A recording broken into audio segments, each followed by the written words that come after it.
Good evening, everyone. I call the August 12th, 2024 school board meeting to order.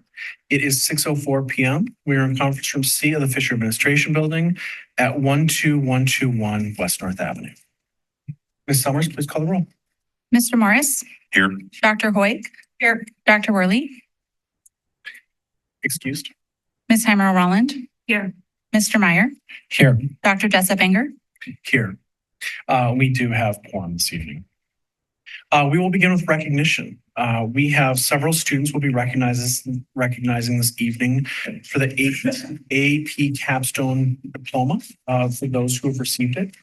The AP Capstone Diploma is a really academically rigorous achievement. I have a child who said about a year ago, her single biggest goal that she had as a student, and she's not there quite yet, but as a rising senior, was to pursue this program. And so it is something that students think about, that they have to take a lot of time and energy towards. Dr. Means, I wonder if you or Dr. Marble could share a little bit about the program and what it takes to be recognized tonight. Absolutely. So not only does it take dedication, perseverance, and just a intrinsic motivation on all of our young scholars, but they also need to complete two specific classes, AP Seminar and AP Research, as well as earn passing test scores on 4 AP exams. And so this is no small feat for our for our students being recognized this evening. So congratulations. I will read the names of all of our students, first at Wauwatosa East and then at Wauwatosa West, who've achieved this major academic accomplishment. The first is Parker Bean, Claire Benthian, Theodore Bach, Connor Farrell, Vivian Fenson, Aiden Hanley, Alexander Howen, Daniel Kreklow, Jewel Lee, Mary Peplinski, Olivia Small, Madeline Stencil, Stephen Thomas, and Megan Visti, all from Wauwatosa East. From Wauwatosa West, Morgan Bozeman, Brian Cook, Madeline D, Claire Gatormson, Vivian Kirchhoff, Eve Lazarski, David Miller, and Laura Norenberg. I suspect there may be some students here this evening with us. I know a lot of students are no doubt busy doing all the things they do. Any students in the audience this evening who were able to join us? I'm putting you on the spot, so feel free to pass. But if you'd like to go up and share your name, and if you share one thing that you took away or a favorite course that you took among all the AP courses that you had to pass and do really good work on, we'd love to hear your thoughts. Sure. Being like your love. Sorry, to the you can either go to the microphone or you can sit at the table. Yeah.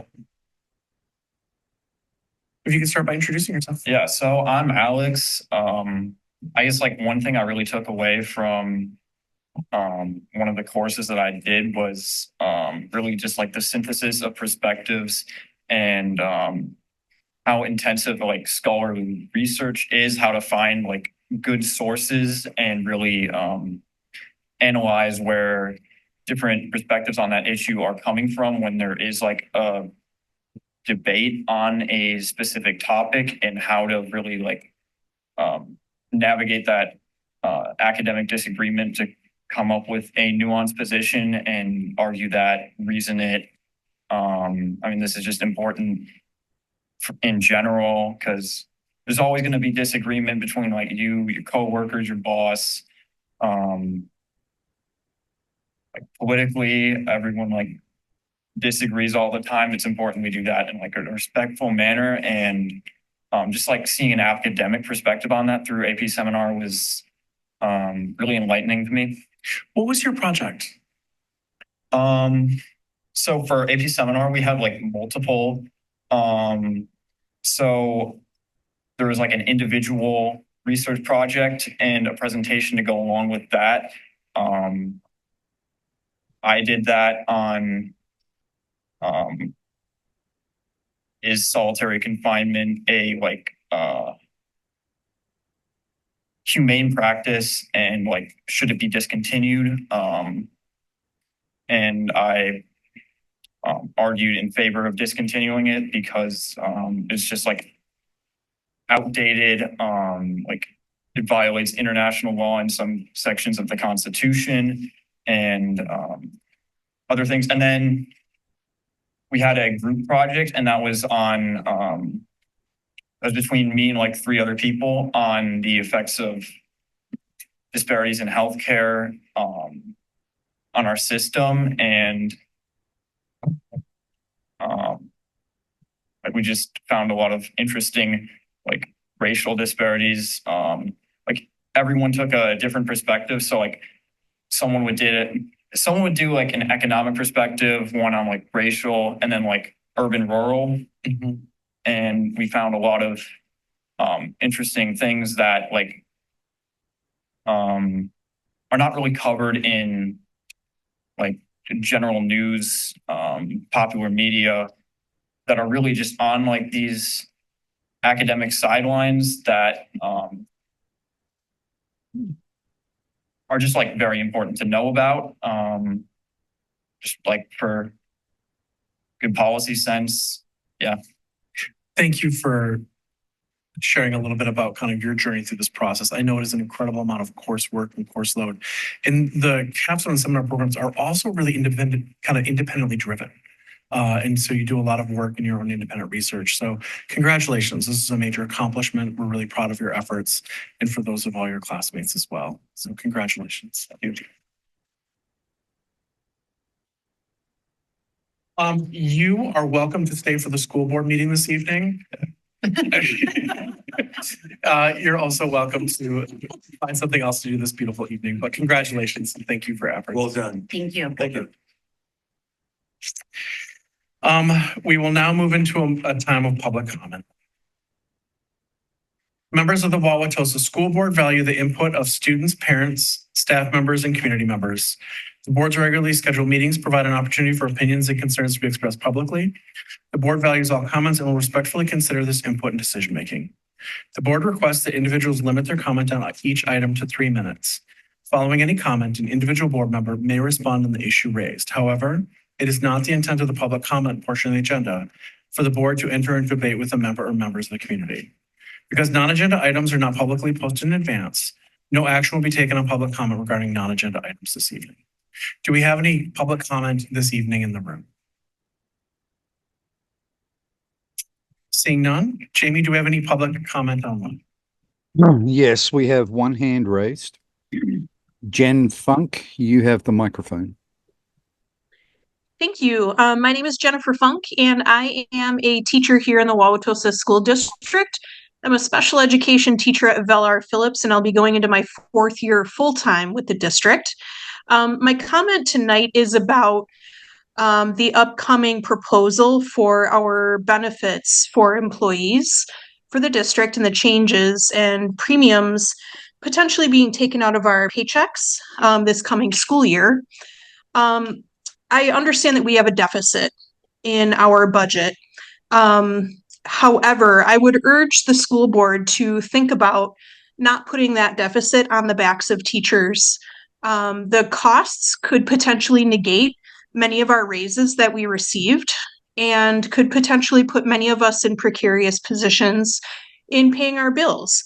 Myself, for example, I am also a parent of a student here in Wauwatosa. I live in Wauwatosa and I teach in Wauwatosa, so I'm very committed to this community. However, I'm a single parent, and so either the 10 or 15% that you'll be presented later for premiums being taken out of our checks could very much impact the bottom line of households, not only for new young teachers, but also for single parent teachers here in the district. Some of the veteran teachers who come into the district or are hired into the district at much higher pay than myself may not feel the pinch as much, or people with 2 income households may not feel that pinch as much. So I urge you to really, really think about the impact on teachers and other employees as you consider the future benefits proposal for our district and its impact that it could have on not only what we consider traditional households with two parents, but also our single households here as teachers and community members in the district. Thank you. Thank you. There are no more hands raised. With that, I will close public comment this evening. We will now move into the consent agenda. Are there any items in the consent agenda which board members would like to remove for separate discussion and action? Seeing none, It is recommended that the school board approve the consent agenda, and I so move. may I have a second? Second. Thank you. Any board discussion? Seeing none, please call the roll. Mr. Morris, Yes. Dr. Hoyt. Yes. Dr. Worley, Ms. Heimer Roland, Yes. Mr. Meyer, Yes. Dr. Jessup Banger. Yes, and the consent agenda passes this evening.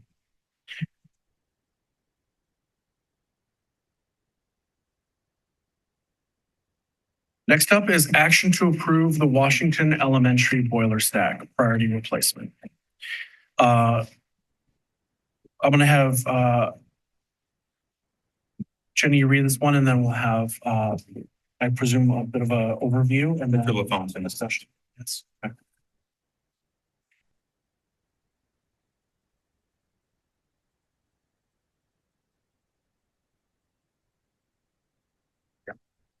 It is recommended that the school board approve the Washington Elementary boiler stack priority replacement, and I so move. May I have a second? Second. Thank you, Ms. Emerald. Mr. Bottom, please come on up. As Mr. LaFountain is making his way up, I think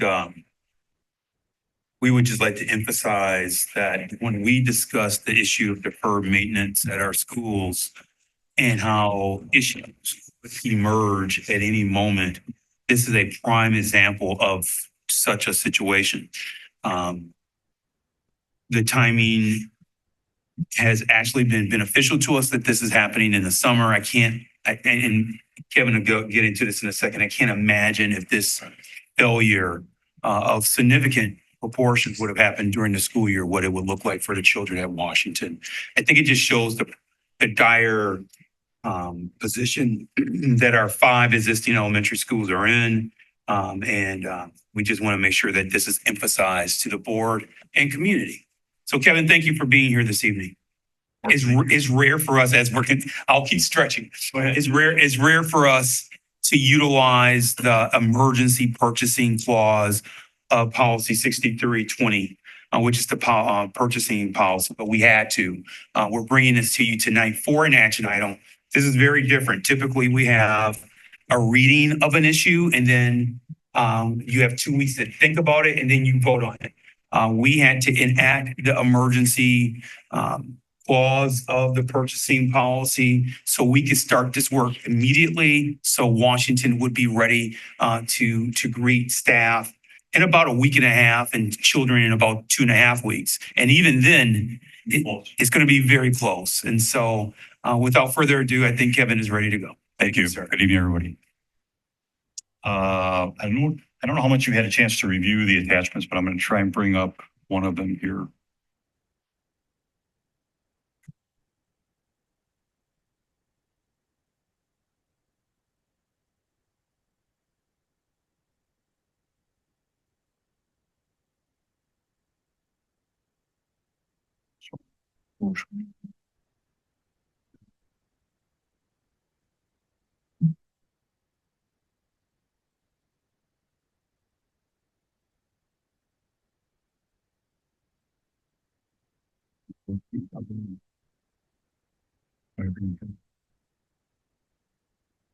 Is everybody kind of following along in your own?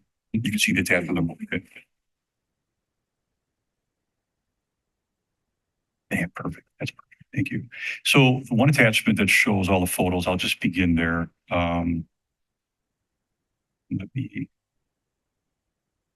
On June 9th, when we were finishing up the Washington Elementary roofing project over the gymnasium, the pre-approved project for that roof, we, as part of our due diligence, and inspecting all the mechanicals up there.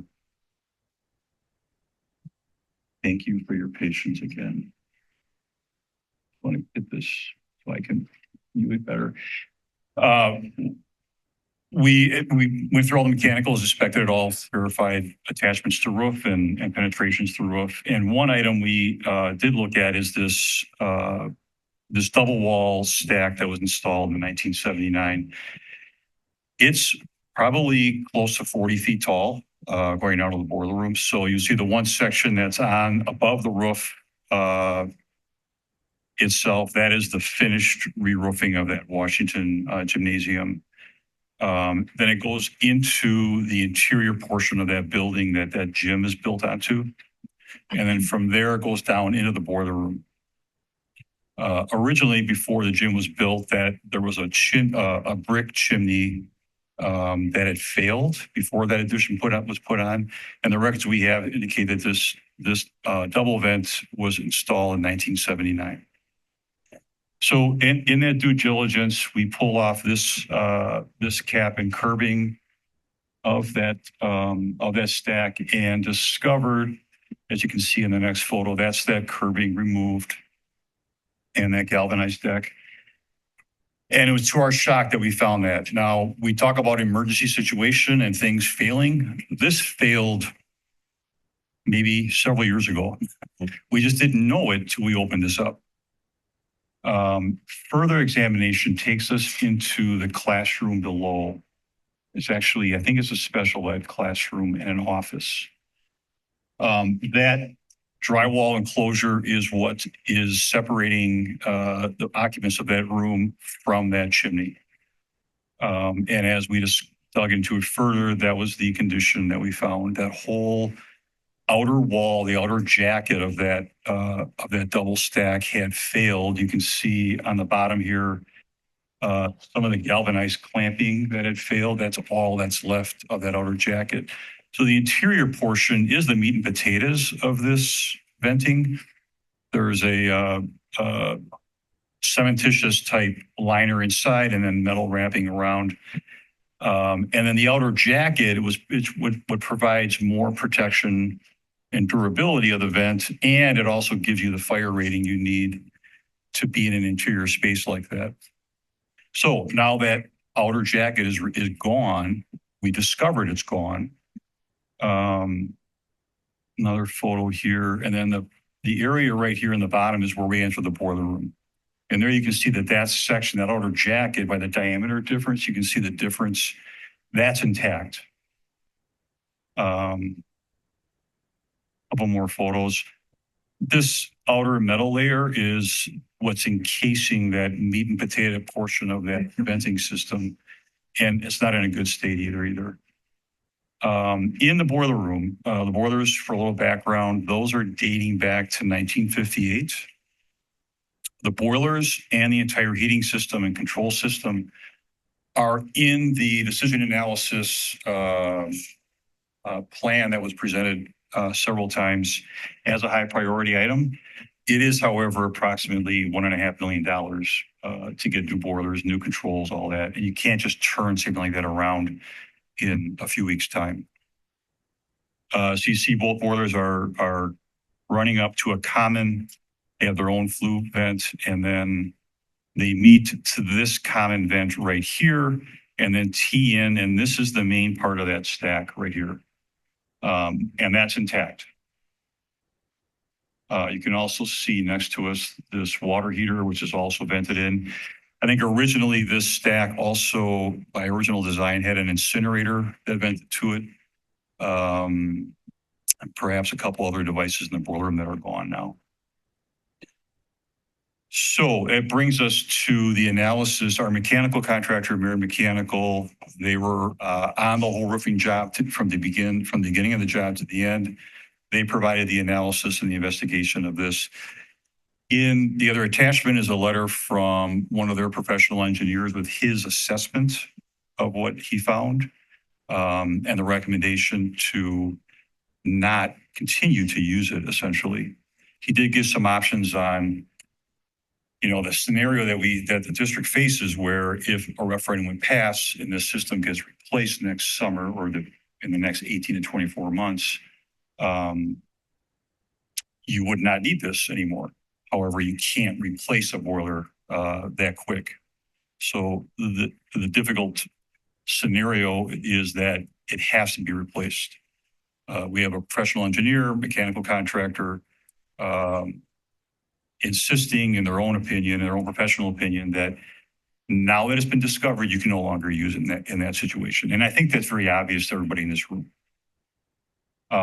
So the other attachment is I immediately engaged another mechanical contractor to get a comparative price. And they came in around the same cost as Merit Mechanical. Thinking ahead that we're running out of time this summer and that the replacement stack, which is shipping out of Kansas next week, may be here the week of August 22nd and 23rd is shipping out. It's expected to be here August 26th. So at the last moment, we will be installing this new stack.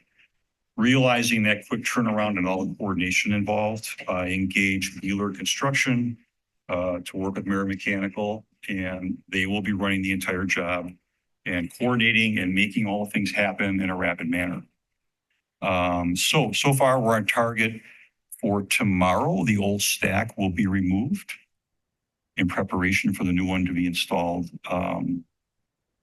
hopefully on the 26th. And it's a very significant project in that a large crane will have to be set up on that playground. We'll likely have to vacate the entire gym while the crane lift is going on, both during the removal and the assembly. And then there'll be some interior remodeling work that'll have to occur as well. So that's kind of how we started back in June and rapidly got to where we are right now, and why we're talking about it today. I can elaborate on other things more if you have any more questions. Mr. LaPone, prior to opening that cap on the top of the roof, was there any prior repairs done between obviously 1979 and to where it's in its current state, where there's clearly water and infiltration from probably ice and snow and rain? I have no records of that. I couldn't find anything. So I ask only, I'm curious if there, because that cap include the rubber roof and the ballast of the stone on top looks fairly new, somewhere in the last 10 to 12 years. Well, if I didn't state it earlier, Yeah, right in that picture there. correct. This is a picture of after the roofing project. So we had done the investigation, pulled that old one off, put this old galvanized piece back on, and that is, you're right, correct. It looks intact, the rest of the roof. Yeah. That was not the condition of the roof before we started the project. Gotcha. Yeah. So I understand why you had that question. Just curious, making sure that if we had any opportunities for subrogation for any prior work or prior contractors or work that had been done, if this was not in a position where it was left fully intact that allowed water to infiltrate or snow or ice to infiltrate in there prematurely. Correct. I think it might just be a case of it's well beyond useful life. Okay. Yeah, but that is not the case.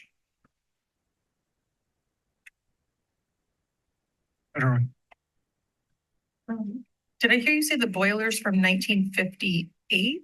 Correct. So that's probably the second round of boilers for that building. Okay. And then this particular stack or whatever you call the tubing, whatever, is from 1979. Correct. I did find some documents in the archives. I actually have the original as-built on this stack.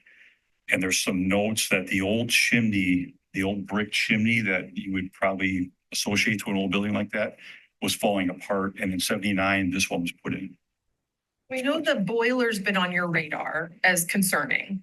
This stack, obviously, you didn't know what was happening inside until you happened upon it, sort of. Correct. What is the average lifespan of a boiler stack like this?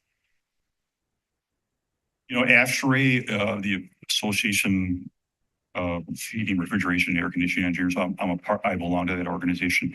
They have a chart that describes useful life for various types of mechanical equipment. My understanding is something to this level of use would be about 25 to 30 years. Or well beyond that. Correct.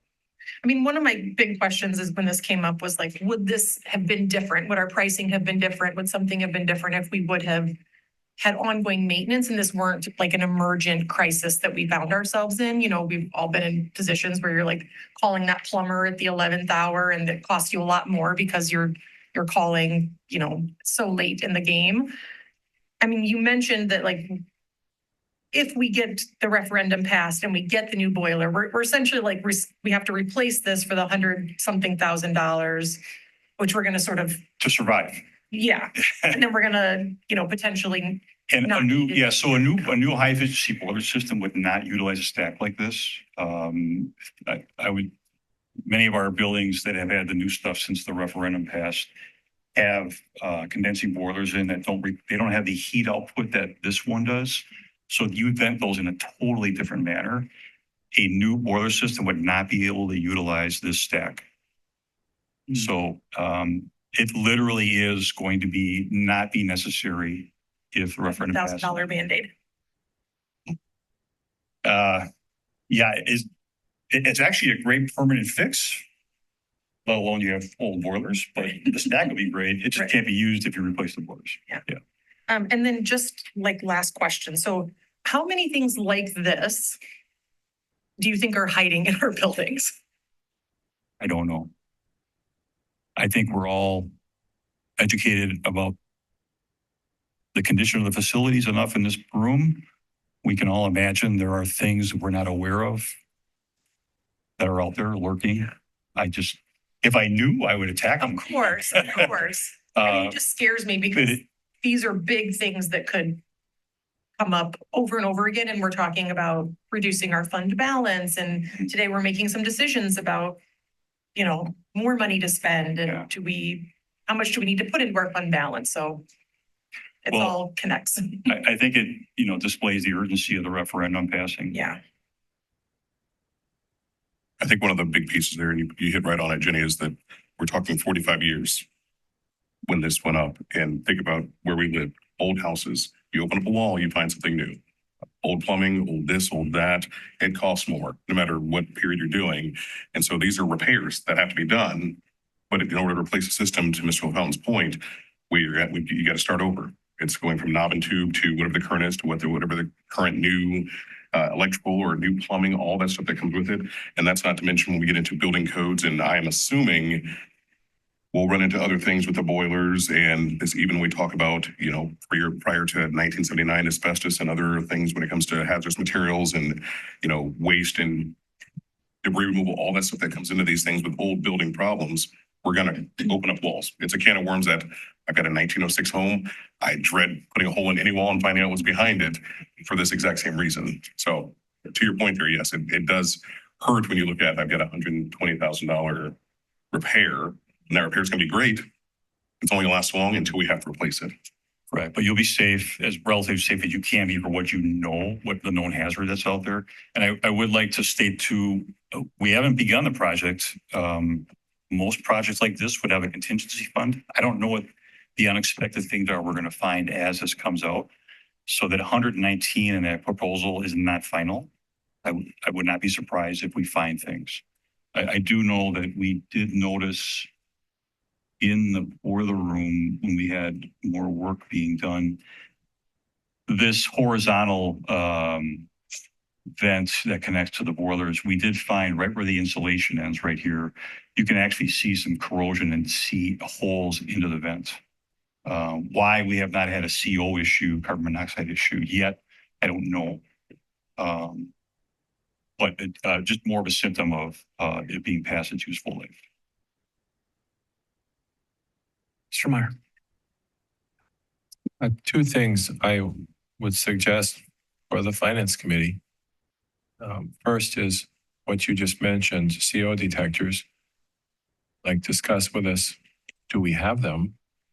If we don't, I did see should a we? plug-in one in the boiler room, but I don't know that it ever went off. Right. And it may not be effective for that type of space either. I understand. But I mean, should we have them in all of our rooms, for example? Or if we know a room is beside a vent stack, maybe there should be some, things are cheap these days. The newer buildings do have them quite extensively. Yeah, I have, I won't name the product, but I have water sensors, key spots all over my house. And lo and behold, a pinhole flaw, testing for my hot water heat pump blew out when I was in Illinois. And I had hot water and steam blowing into my basement. And I didn't know it. And if I wouldn't have had that little $25 sensor and the $100 base, I'm sure it would cost more for us, but it's your line of work. So those things can be very cheap and very helpful if things go wrong. The other question I have is our disaster recovery planning. Do we have a plan for what we do if we have to close one of our elementary buildings and move classes somewhere else? And the smile, I'm thinking we don't. And No, actually, we do. We do. Part of the presentation next okay, board meeting okay, with our safety plan. So okay, if you remember, the board through your vision gave us the ability to have a safety audit completed. Mhm. Part of that is emergency contingency okay. plans. So that's very good news. And so we kind of have a framework for what we'll do if this isn't done in the time period stated, or if something is uncovered. That's a bigger deal. And now we have to educate kids come fall, and we have to put them in other buildings. I think we were Yeah. very lucky with this one. Yeah, I think the timing was, it still makes us nervous that it happened in August, but I think it still worked. I think the question from Dr. Hoig is the question, which is, so I'll address your question with another question for Kevin. What's the likelihood that there are unknowns in our buildings that are considered the existing buildings, the two middle schools, the two high schools, the 5 vintage elementary schools? What's the likelihood that there are unknowns like this at all of those buildings? I think that's what you were asking. Mhm. Yeah. Not asking you to try to pinpoint what they are, but what's the likelihood that there are unknowns that we are just not aware of? I guess I'd answer the question by just stating a fact. When you use something beyond useful life, you assume a higher risk of operation, a higher likelihood that something will go wrong. To that point, from the insurance side, my day-to-day job, when we look at risks like that and we go to underwriting and looking at things like that, you have, when you talk about functional life for 30 years, that risk, when they talk about going up, it goes up not 1% per year over, it's 5%. And then the next 5 years, it's another 15%. So it increases. So when you talk about trying to put a label on, is it a 70% likelihood? If we're 45 years past now and it's 30 years, we're at 15 years over. That 15 years is a theoretical because of it changes based on where we live, our climate, how cold the winters are, how hot the summers are, how old the building envelope is. So we could very well be at 85+% and have been there for some time. We won't know until we open things up and get into those things. When we got into the new elementary schools, there were plans to make things new. So they were going to address all those things because there was something new going on. When we go to make repairs, and we say it in insurance all the time, we don't know what the final is until we open it up and find out what else is there, what's hidden between, what's hidden beneath. When they take that stack off where it meets what part that looks like it's still in good condition, making sure that it doesn't cause or create any new issues for something that might change in the construction process with our existing boiler. We want to make sure that when we have Mirror Mechanical, whoever it is, looking at these things, they're assessing it, they have that expertise, but that's a very hard one. It's a hard one when we get into old buildings because most of our country, a lot of the buildings are past their functional life. And when we get into things like this in school structures, which is one of my businesses, big businesses with school board administrations and their property in the building envelope, we see it all the time. And Dr. Means we are self-insured. So it's not like we can go and say, well, we had this inspection done, we found this, we're not kicking it off to anybody else. It sits with us. I fully understand the work that needs to be done and appreciate the thoroughness of this. One of the things I'm sitting with is, so I know we're at $119,000 budget allocation out of this at this point. There may be more. grateful that we're looking at everything that may need to be done to make sure that the building is safe for staff and students throughout the year. Would this then come out of fund balance? It was coming out of Fund 41. Correct. Okay. The capital, so we had a $585,000 balance for unforeseen things. Here we are. Question, are we self-insured for this kind of thing? We weren't in the past we were insured for some things. I thought health insurance, but I believe we have. We're self-insured property for here. health insurance. For health insurance, but we do have some kind of insurance. And your line of work, there's going to be all different kind of insurance, but we do have some insurance. I can't specifically speak to what it is. And I do know we had quite a good rate once upon a time, and then we had a lot of things go wrong. Yeah. And maybe that rate went up, so which would be business. Okay, thanks. We run our property liability workers' comp all through. Sorry. Okay. Do I have to push a button or is that? Okay, property liability workers' comp is all through outside agencies. All right. Okay. So the project is not covered by damage? Typically on the property side, the ongoing existing seepage leakage, long-term damage is simply not covered on there. As if it were something a result of a sudden accidental, something occurred, something impacted that stack on the roof and caused subsequent damage, then there typically would be. But when you look at this and they open up the wall, that's the first thing insurance company does is open up and look inside. This occurred over time. And it wasn't just a sudden thing that you could say is attributed to weather or something. Yeah. Is the poster child for deferred maintenance. Yes, correct. And I don't know if you saw the notes in there, Jenny, inside that proposal there, it does bring up some of those pieces there, what the proposal does not assume. Assumes no exterior improvements, no new carpet squares, and the line we talked about there, no asbestos abatement. So those are things that could arise. Correct. There was no damage here. It just wore out. Now, if it had started to leak, Nothing happened because of its Right. failure. If It's just something that happened- we discovered something that had been there for quite a while. So we don't have it would be- warranty coverage on our buildings. So this, Correct. no coverage for this at all. It's just a matter of you can't put that back together and ignore it. Yeah. So we're hoping all goes well in the expected shipping dates and delivery, and weather's good, and the hard work's over before the first day of school anyways. A request for the board in terms of communication, if you can keep us updated. I know Dr. Mean sends out weekly or bi-weekly board updates. That would be great to have things are on target, or here's some additional things that we found would be beneficial to keep us in the loop. Thank you. Any other board comment or questions on this slide? I'd like to add just one more thing. If we have the opportunity to inquire from our insurance company on the property side, if there is, not that there's any claim to be filed or anything like that, but if there's any coverage or anything endorsed on there for mechanical breakdown or hidden rot or deterioration, sometimes there are coverages in a commercial policy that does have coverage there. So in the event that we do, obviously that's a wing. Yes, we'll look into at least pursuing it, seeing if it's out. We can file a claim. No harm filing a claim and see what happens.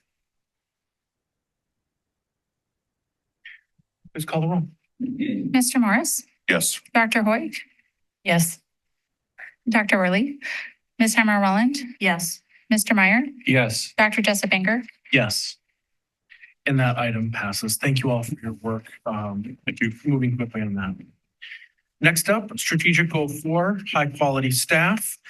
This is far and away my middle schoolers' most point this evening. Action to approve the 2024-26 administrative contract for Ms. Monique Porter as principal of Longfellow Middle School, effective August 19th, 2024, for 229 days per year at an annual salary of $115,000. Work days and salary prorated based on start date. Mr. Morris. It is recommended that the school board approve the 2024-26 administrative contract for Monique Porter as principal of Longfellow Middle School effective August 19th, 2024 for 229 days per year at an annual salary of $115,000, workdays and salary prorated based on start date, and I so move. May I have a second? Second. Thank you, Ms. Summerall. Salazar. Good evening. I am very pleased to make the recommendation from the administrative team related to Ms. Porter's employment as the next principal at Longfellow Middle School. As you are familiar with, our administrative selection process is comprehensive and involves many stakeholders. We were fortunate to have teams from both staff members at Longfellow as well as families. They were some of the most engaged teams I've had the pleasure of working with. And we also included some administrators on both of those teams in the first round.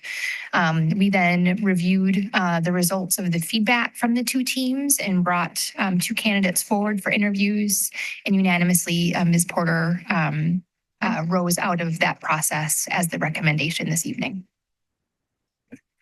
Questions or comments from the board?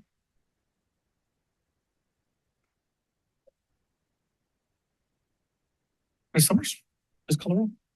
Mr. Morris, Yes. Dr. Hoig, Yes. Dr. Worley, Ms. Hammer Walland, Yes. Mr. Meyer, Yes. Dr. Jessup Baker. Yes. Congratulations and a big thank you to all the folks who in the midst of summer did a lot of work and spent a lot of time making sure we had a great principal at Longfellow. Thank you. Absolutely. Ms. Porter regrets that she's not able to be here this evening. She is very excited about getting started and will join us her first day for next Monday.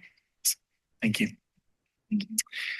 The next item under this topic is the Wauwatosa School District Employee Health Insurance Plan for the 2024-25 window of time. Yes, pardon me for just a moment as I go ahead and bring up that presentation.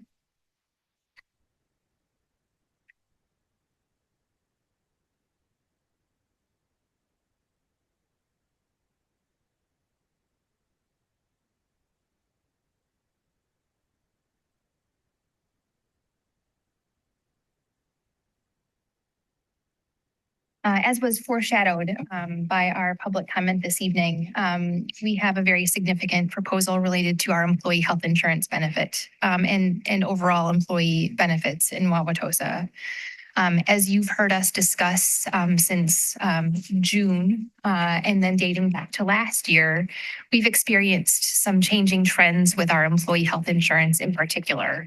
I spent the month of July hosting many meetings and inviting staff members to participate and learn about the changes we were experiencing and what our options were to go ahead and address them. You approved the first portion of our plan to go ahead and address the change in trend with the new provider for our pharmacy benefit manager in July, and that transition is currently underway. While our health insurance may be giving us some challenges, our other employee benefits are actually doing quite well. Our life insurance, our short and long-term disability and vision plans are all in rate guarantees and no increases for next year. Later on this evening in one of the next agenda items, we'll be talking about a change relative to our dental insurance, but not because that plan is running poorly, but because we have an opportunity for some savings there. So it is important to note that health insurance, while it is typically the most talked about benefit because it's the most significant in cost and significant to us as employees, it is not the only benefit that we provide. You've seen this slide before. It represents our last 4 years of health insurance trend in the district. You can see where in 2021 and 2022, we were maintaining at a level that did not warrant changes with the plan. But then last year, we had a significant change in our experience, which increased costs. And then this year, we were able to mediate some of those costs, but we were still running from a claims standpoint in terms of doctor's visits and prescriptions higher than we should be from a health plan standpoint, which is necessitating these conversations.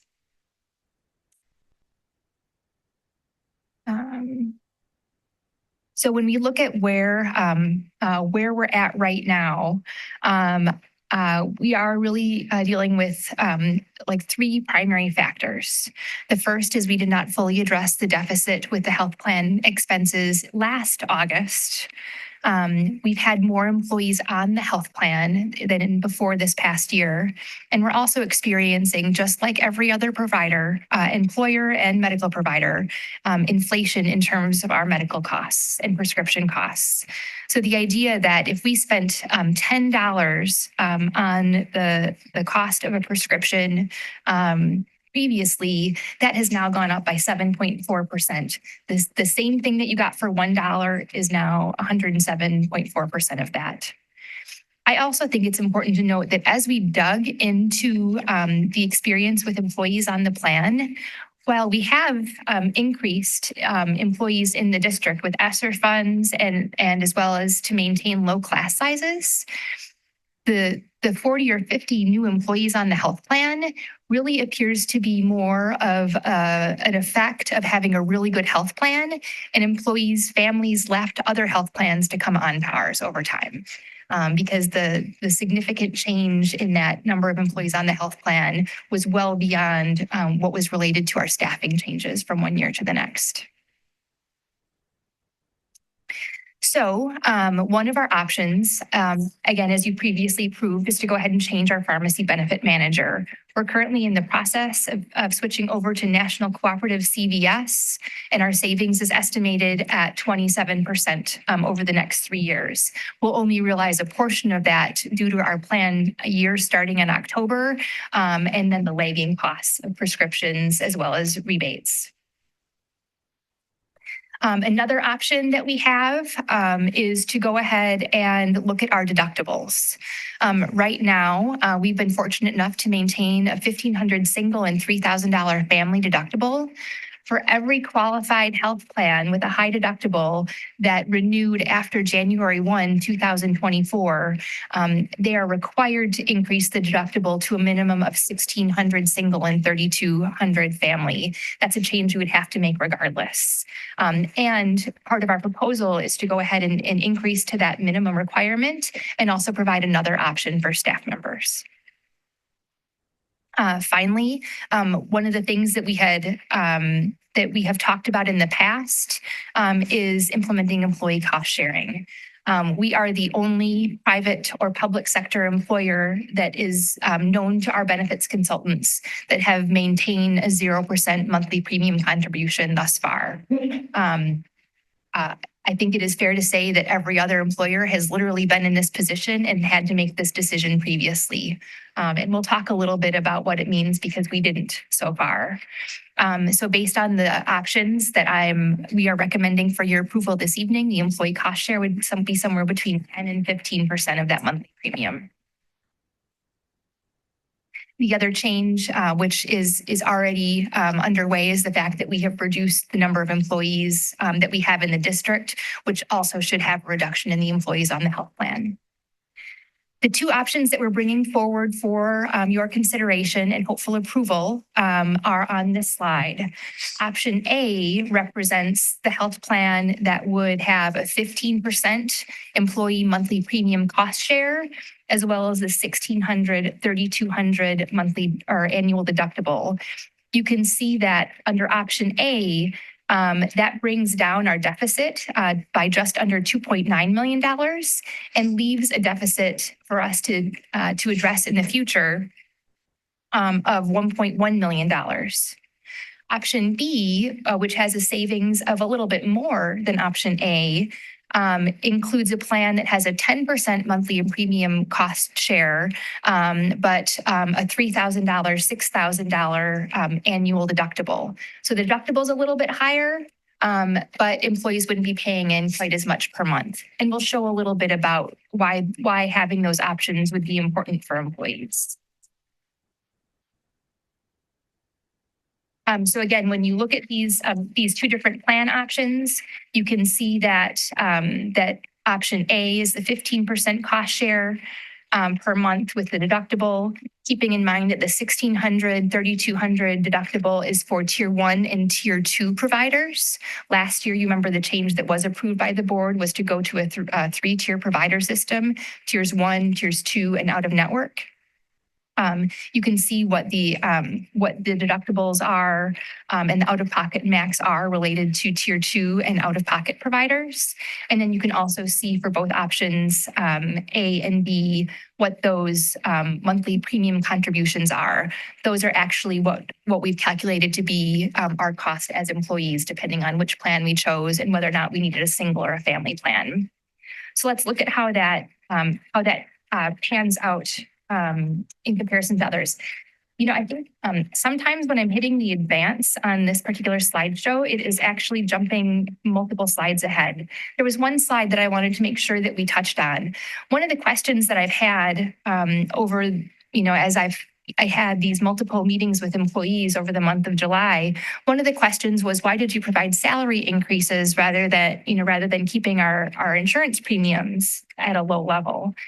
Thanks to Mr. Ecker and his some of the comparison tools we now have, you can see on the left side of this particular slide, and shows teacher salaries. Each of those blue dots is a teacher in Wauwatosa compared to a number of other school districts like Elmbrook, Franklin, Greendale, Menominee Falls, and New Berlin. And so both of these slides show comparison with those districts.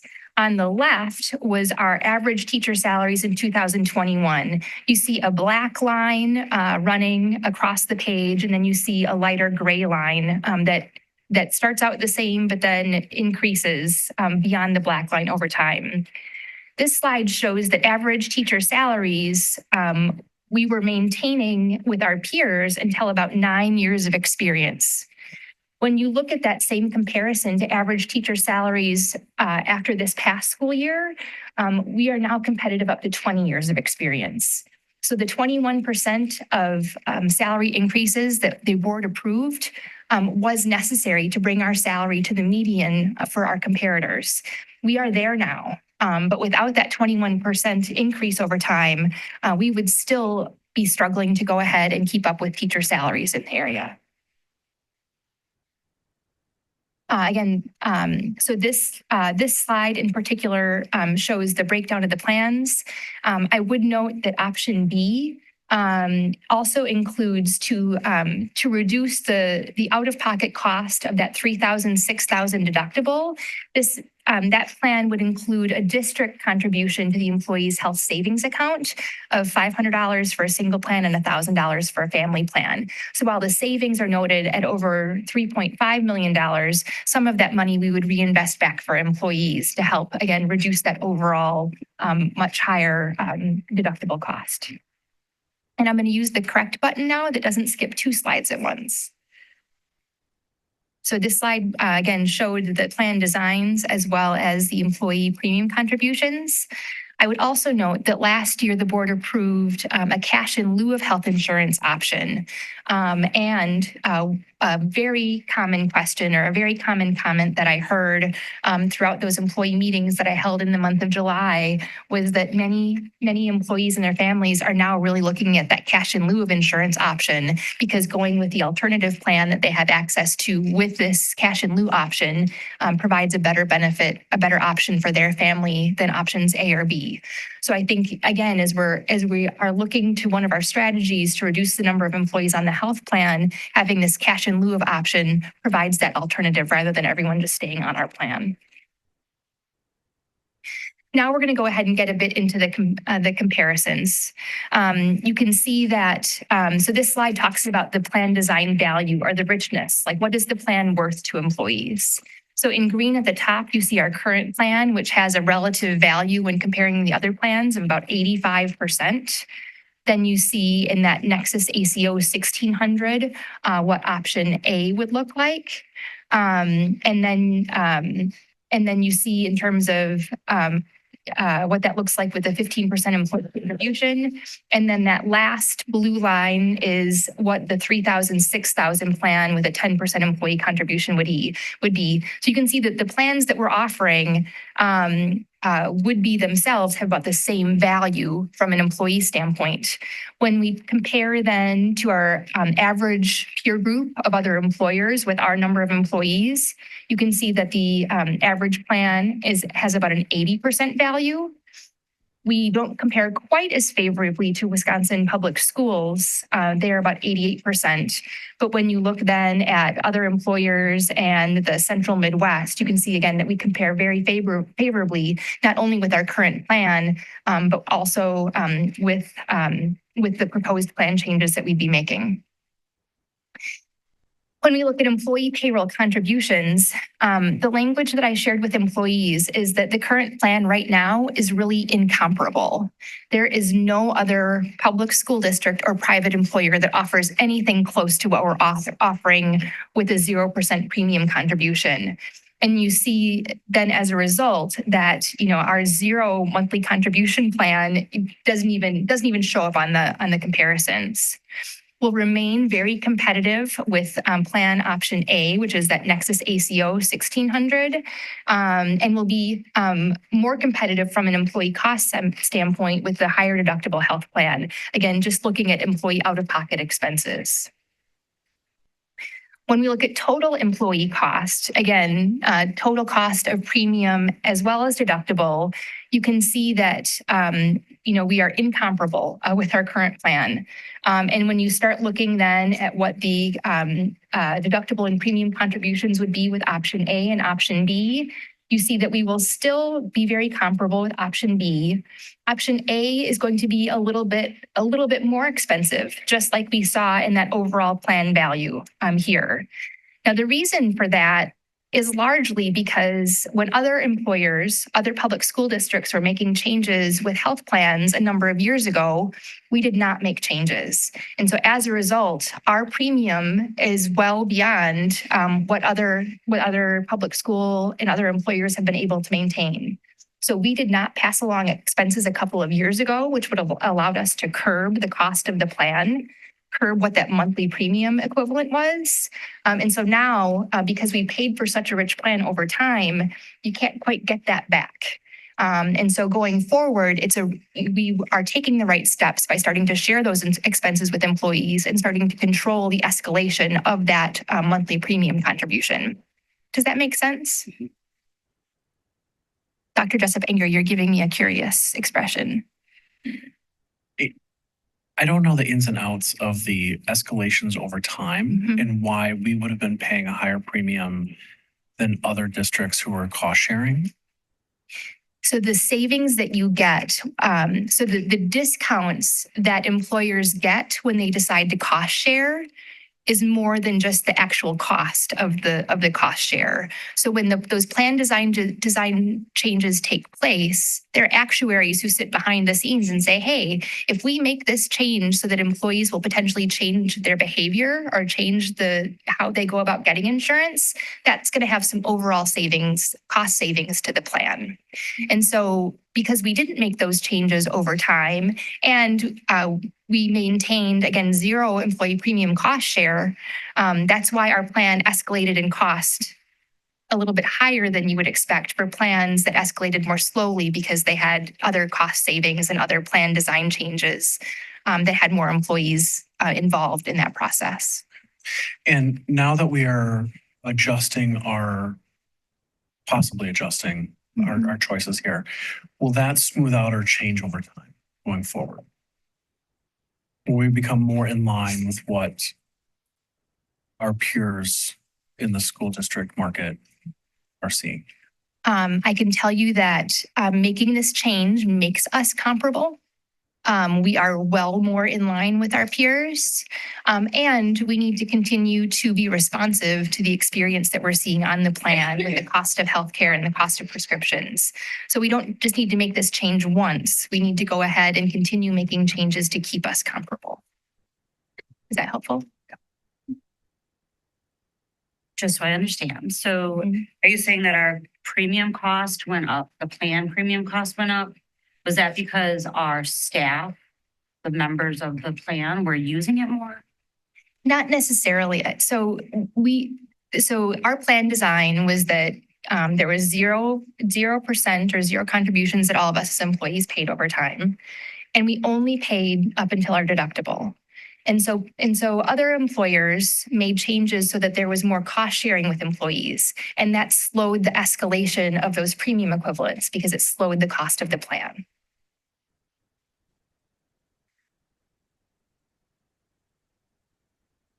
So in looking at the changes that we're proposing, we have finally now brought salaries to a competitive place compared with our other districts. And now these changes, while certainly not our first choice to pass on cost to employees, these changes are consistent with what every other school district and practically for sure every other private employer sees. These are now comparable.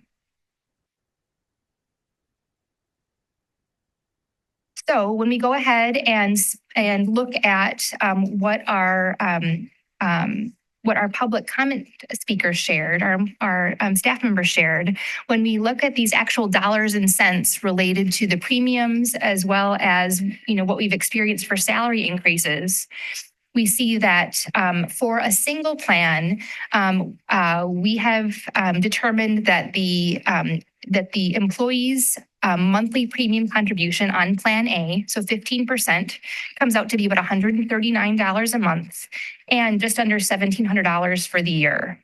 If you add to that the deductible, then you see that the total expense gross for Plan A, if you take single coverage, would be just over $3,200.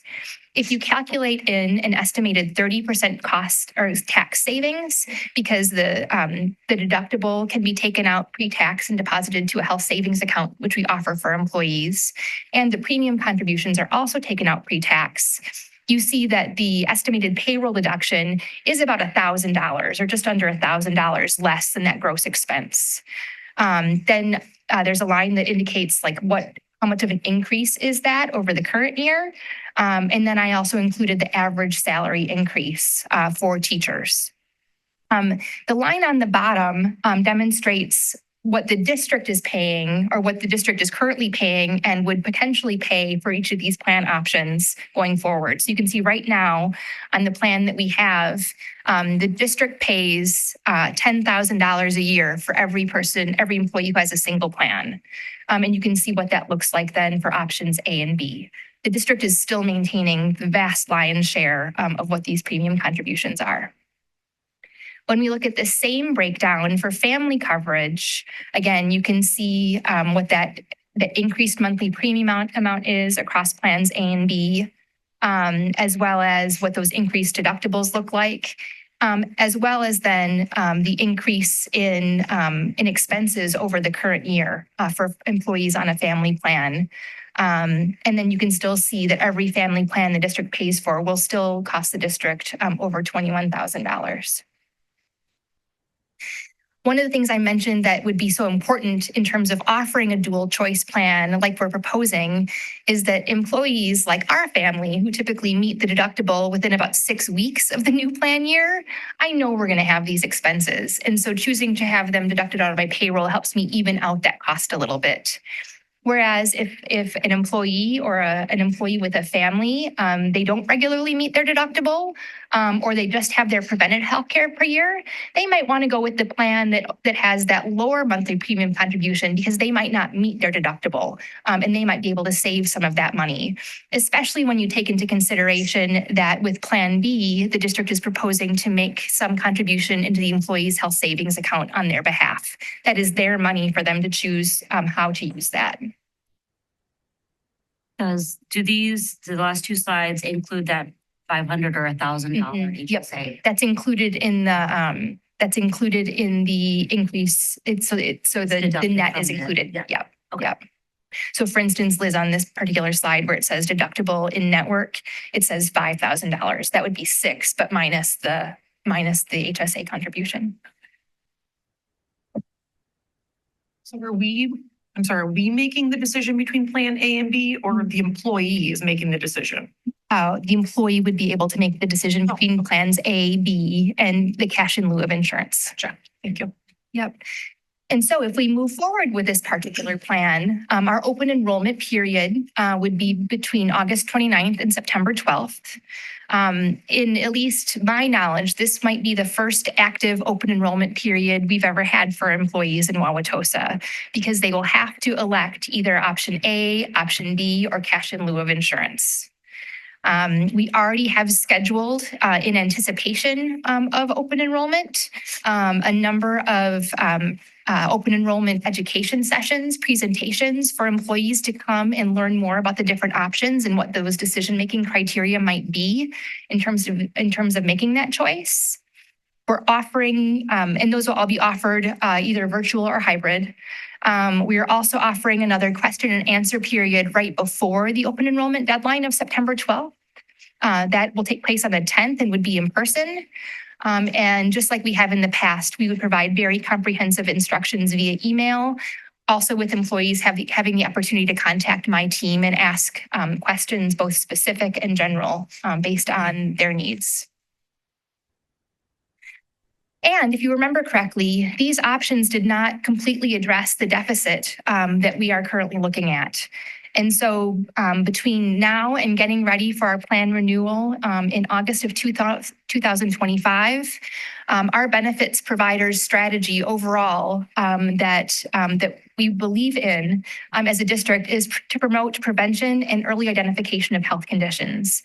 We know that the sooner a health condition is diagnosed or even prevented, the better outcome it will have for us as staff members and individuals, and the lower cost the interventions will be in terms of medical care and prescriptions. In order to help build that into the plan, we anticipate offering the lowest cost health plans for the 2025 renewal to be if employees and their spouses, if they're on the plan, see their primary care provider during the year, and we can get verification of that. So right out front, we're telling our staff members, hey, we don't know what the plan design recommendation is going to look like, but we know that you'll get the lowest possible cost if you have these preventive and regular routine visits. We'll provide the form for them to do that. And again, we guarantee that that will be the lowest cost going into the next year renewal. We're also going to increase the employee education and benefits education that we'll be offering during the year. We had a really great response to those benefits information sessions we had in July. And our health and wellness team is very interested in supporting more educational opportunities for employees to learn how to use their money more wisely. And you can see some examples of that. And then we are committed to continuing to exploring employee health clinic options as well, as that would just provide another layer of low cost, high quality healthcare for our staff. So if for employees between now and forever with their health plan, there are things we can do to go ahead and help use our money wisely. We are hosting a wellness fair at our opening day activities on the 27th at Tosa West. We are hosting the open enrollment information sessions, and the deadline for open enrollment is September 12th. We'll provide that primary care provider verification form. We'll have the different benefits, education opportunities, and we'll continue to go ahead and make sure employees know what the lowest cost options are for healthcare, not only in tier 1, but tiers 2 and out of network as well. My slides contain items for our next agenda areas that deal with employee benefits. So I'll go ahead and pause here and see what other questions you might have. Did you look at an option for like a single plus child plan? I know some employers have that. The person who called in hypothetically would have a decrease actually in total compensation as a family plan, but is that something that you considered? Yeah, so school districts are a little bit unique in terms of their benefits offering. I think we've established that, Wauwatosa notwithstanding. But most school districts do not offer an employee plus one because the vast majority of employees have multiple dependents, that the cost difference between the employee plus one, and then the family plan, the multiple dependent plan, they become misaligned. And so really, if you were to dig into the information, our single plan costs approximately $1,000 a month with these options. The family plan is about $2,300 a month. So cutting that for an employee plus one dependent makes those premium contributions more disparate even. So it lessens the single cost and it increases the family cost ultimately. So most school districts opt not to offer that. The other thing that most school districts choose not to do is called a spousal surcharge. And so some employers, if my husband has a health plan with his employer, in order for me to take that insurance, he'd have to pay more in that monthly premium. We do not offer that. Some school districts do as well, but we've chosen not to do that so far. It's another strategy to reduce the number of employees on the health plan or the number of plans you have. Can I ask another question about that spousal surcharge? Because I was wondering, and I'll put this in the context of my question, which is what % of our employees are choosing the full family coverage? I don't know if I have that information, Dr. Hoig. Okay. I can say that the vast majority of employees choose our health coverage. But I don't know of the employees who have access to a family plan. I don't know how many take single. Okay.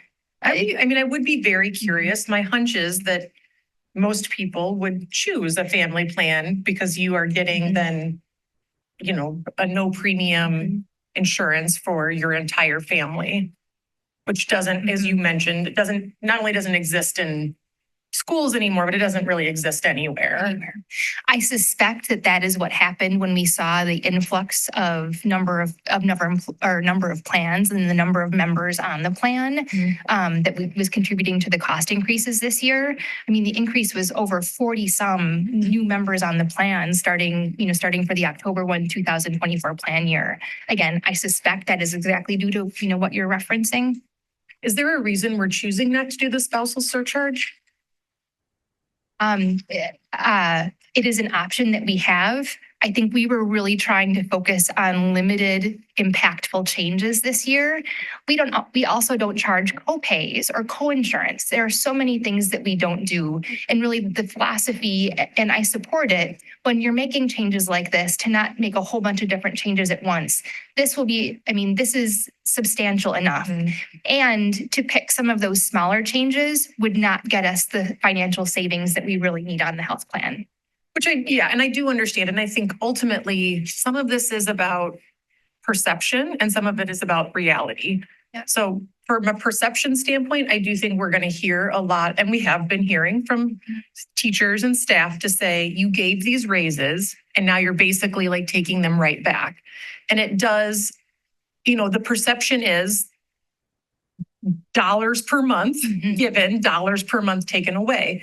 It does feel different, I think, when it is like, okay, your monthly premium is going to be this much lower, but you're going to pay a co-insurance or you're going to have a copay. That does, I think, feel different for families than it does having this large amount taken out of your check when you're not used to having anything taken out of your check. So I do think that I understand the reasoning behind it and that maybe the dollars and cents are all ultimately the same, but I think it feels different to families the way that it's being presented. If you don't mind me sharing, one of the questions that came up with some frequency when we were offering the employee meetings in July and then offered a question and answer opportunity for staff as well, but it was asynchronous. One of the questions that we got was related to why didn't you know this or why didn't you share this before we had to sign our contracts? Primarily, that's due to the plan year. So when our plan starts in October and there's a 2-month lag on reporting, we weren't seeing the change in trend until it was the end of June when we were getting April experience, or end of June. Yeah, when we were getting May experience. So 2-month lag, so July almost to May. So that was one piece of it. And the second piece of it as well is the kind of the implication to that is that if employees may not have chosen to sign their contracts because they would have gone somewhere else. the long and the short of it are these are the same, if not better plans than they would see at other school districts. There's nothing else out there like what we've provided in the past. And it's been great that we've been able to offer it, thus far. But now we see the implication of that. I think that's the perception piece of this, right? You're right. People might say, well, I could go over to this other school district and now my salary is about the same, but I'm choosing to do this. I'm choosing to take on this, and they feel like they've been duped by our school district. And again, I'll just say this in the context that the family plan here of $339 is incredibly low for anybody who's been working Anywhere. anywhere. Like I'm paying more than $200 a month more than that for my family plan. And I work in medicine. Yeah. Sure. I wasn't going to say anything, but I don't think they were duped because I said this was going to happen. And the union assured their membership it wouldn't. So they were warned. They were warned. And I'm not saying they were duped. I think I the understand. perception is. Right. I they were understand. But there was discussion. There's been discussion for 2 to 3 years in this room where the risk was stated. And I know I preach risks a lot, and sometimes the downside outcome happens. And here it is. It's been regularly a risk that health insurance costs can go up. And we are self-insured. And then we will have to deal with that. The business manager, we have a new business manager now, but business manager that I was here for most of the time, my time on the board, John Mack, regularly warned us of that. We are not in control of health insurance costs. So I don't like this. I don't like that there's a proposal to change the cost structure after people have signed their contracts to come to work with us for a year. That said, they were warned. Thanks. So help me sort out, following on this conversation, if we, to try to make that break between this perception or these direct connection, if we had not done that level of raise, we still would be in a similar challenging situation to keep our health insurance costs under control. So in other words, it's not like the deficit all lands over here as one big pile. We also have to, correct me if I'm wrong, attend to the health insurance in order to not have this continued spiraling problem. So even if we had, even if we had a little bit more money left because we hadn't done these raises, is it correct? Am I understanding correct? We still would have had to do this intervention in order to, as a self-insured organization, in order to keep ourselves going. So I think what you're asking is, had we not given the 21% increase to teachers over the past several years, there would have been, we could have given more of what we invested in teachers' salaries to invest in benefits, but then we would be creating a bigger cliff.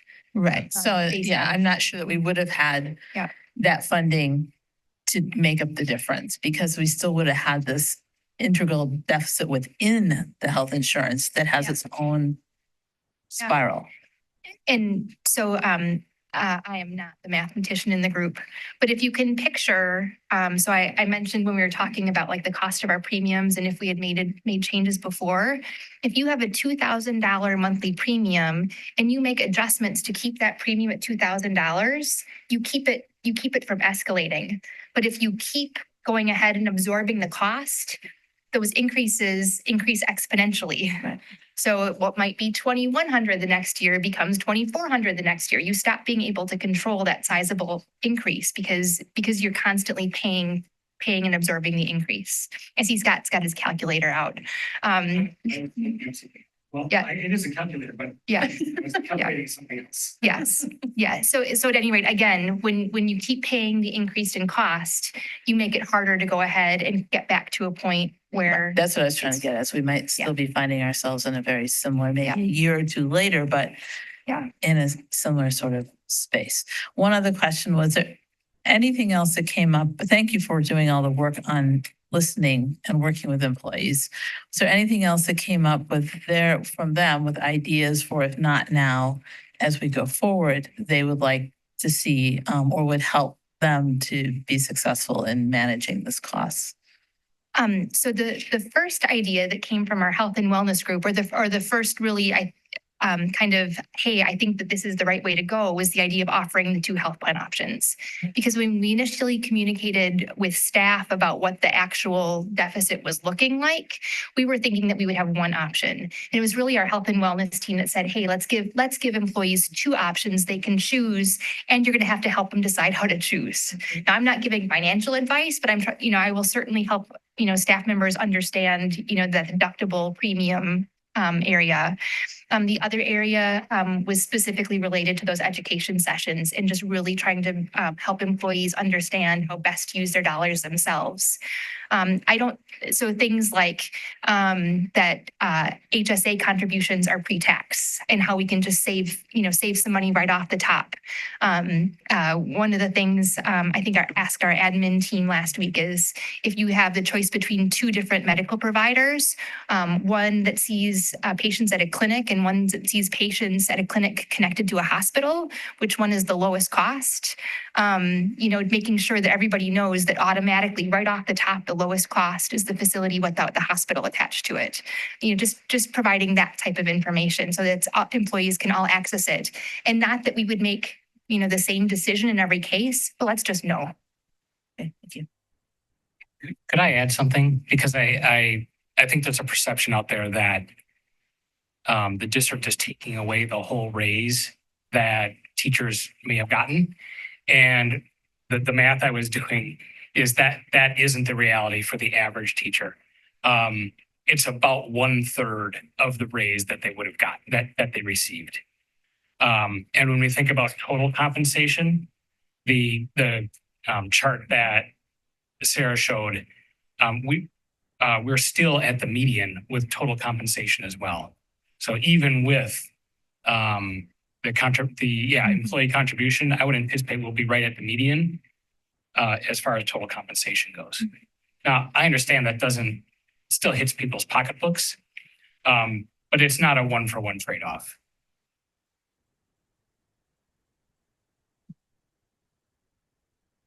Any other questions or comments on this item? I know, I think back to Act 10 when things were decoupled. And I'm a state employee. And so I remember experiencing this of going from no employee contributions. And I remember being very confused when they were explaining to me for my pension that I didn't pay my pension, that the state paid my portion of the pension, and then they matched my portion of the pension. And they had to explain that 3 times to me. And so I think the district team made a lot of choices over many years to really hold on to the no employee contributions. And I think in many ways, there was a lot of good at the individual level for that. For the system, I see there's also some negative ramifications of the cost now that we're absorbing. And at some point, certainly as I've sat on the board, it was very clear to me that wasn't something that could maintain itself in perpetuity. And so I understand, I want to make sure that we have the very best compensation we can have for our educators. And that is a combination certainly of our benefits, our salaries, and this is a dance that we're doing. And we know that we need either the state or the community to step forward in order to provide resources for us to do better than we're doing right now. We've made major progress, and thank you for showing that tonight. I think the competitive to 9 years versus competitive to 20 years is some really positive progress. And we know that the best learning happens in classrooms with the best teachers. And so that is an area where we need to commit to, both as a board, finding and placing resources there, and also as a community, whether or not we want to choose to put additional resources in that area. So I think this has been really helpful. I will not be excited about this vote. And I also recognize that we've got a lot to think about over the next 2 weeks, and we've got a balance that we ultimately need, but to balance. I believe we've got a couple more plans that we want to talk through. We do, thank you. So as I mentioned, most of our other plans are running very well. One of them is our employee dental insurance plan. Right now, we offer the choice between two different health plans. One is through Delta Dental and one is through Care Plus. Employees get to choose which one they want. They have some different coverage and different benefits that would best meet their needs. This proposal would seek to go self-funded for our dental insurance plan. That would save us without any changes to the benefits, the total covered per year, the cost it would change the cost that the district is paying, would not change anything about the coverage to employees. We could save about $60,000 by going from fully insured, paying a company to insure us, to bringing that in-house. And so the change would be to go ahead and move to self-funded for our dental insurance plan for a small savings. Every penny counts.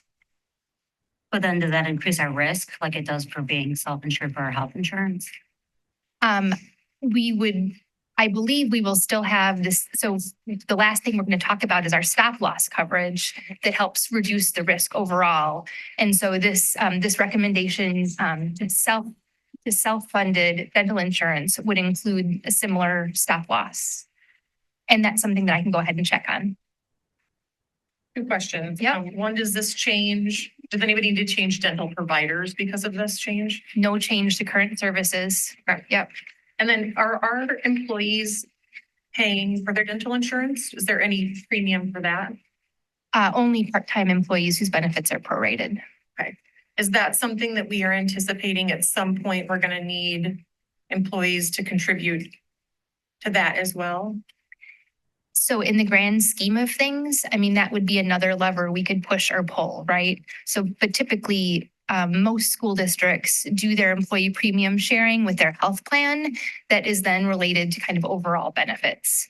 It would be unusual for a school district to have a really significant premium contribution for dental insurance for families, unless it was like a very Cadillac plan. But again, keeping up with comparables and monitoring our costs overall, if all of a sudden our dental experience, shot through the roof like we saw with healthcare, that might be something we would need to consider. Is the no premium for dental insurance? Is that pretty common in school districts still? For sure. Interesting. Okay. I cover orthodontia. Yeah, a little bit. And depending, and so that would be a choice based on Care Plus or Delta Dental. You get to pick, so Care Plus is only Care Plus providers. Delta Dental has a wider number of providers, but Care Plus has more orthodontia coverage. Just curious. Yeah, nothing close to the whole kit and caboodle.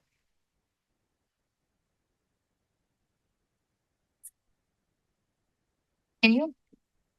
And so last but not least, last year, the board approved a change in our stop loss provider, as well as a change in our stop loss deductible. So stop loss is what prevents self-funded employers from catastrophic claims that would break us.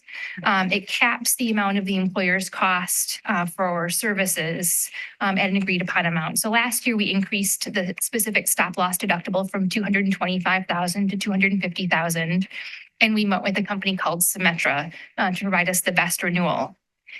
This year, Symetra is offering us initially an 18% increase, which they have subsequently reduced full and final to 14.77%. And so on our behalf, our benefits consultant, USI, went out to get bids. And so the recommendation that we're bringing forward for you would be for our stop loss coverage renewal to be with HCC. They are a higher rated carrier than Symetra currently with the A++ rating. The annual fixed premium percent increase would be 3.49. And the maximum cost liability without lasers, and I'll explain what lasers are in a moment, would be 4.11%. A laser is when one particular person's claims get separated out, and then they would have a higher deductible. And so that's really good that we are offering that without lasers. That particular HCC option is better than the option with the rebate. The difference in the premium between 3.49% increase over the renewal versus 7.44% is about $50,000 itself.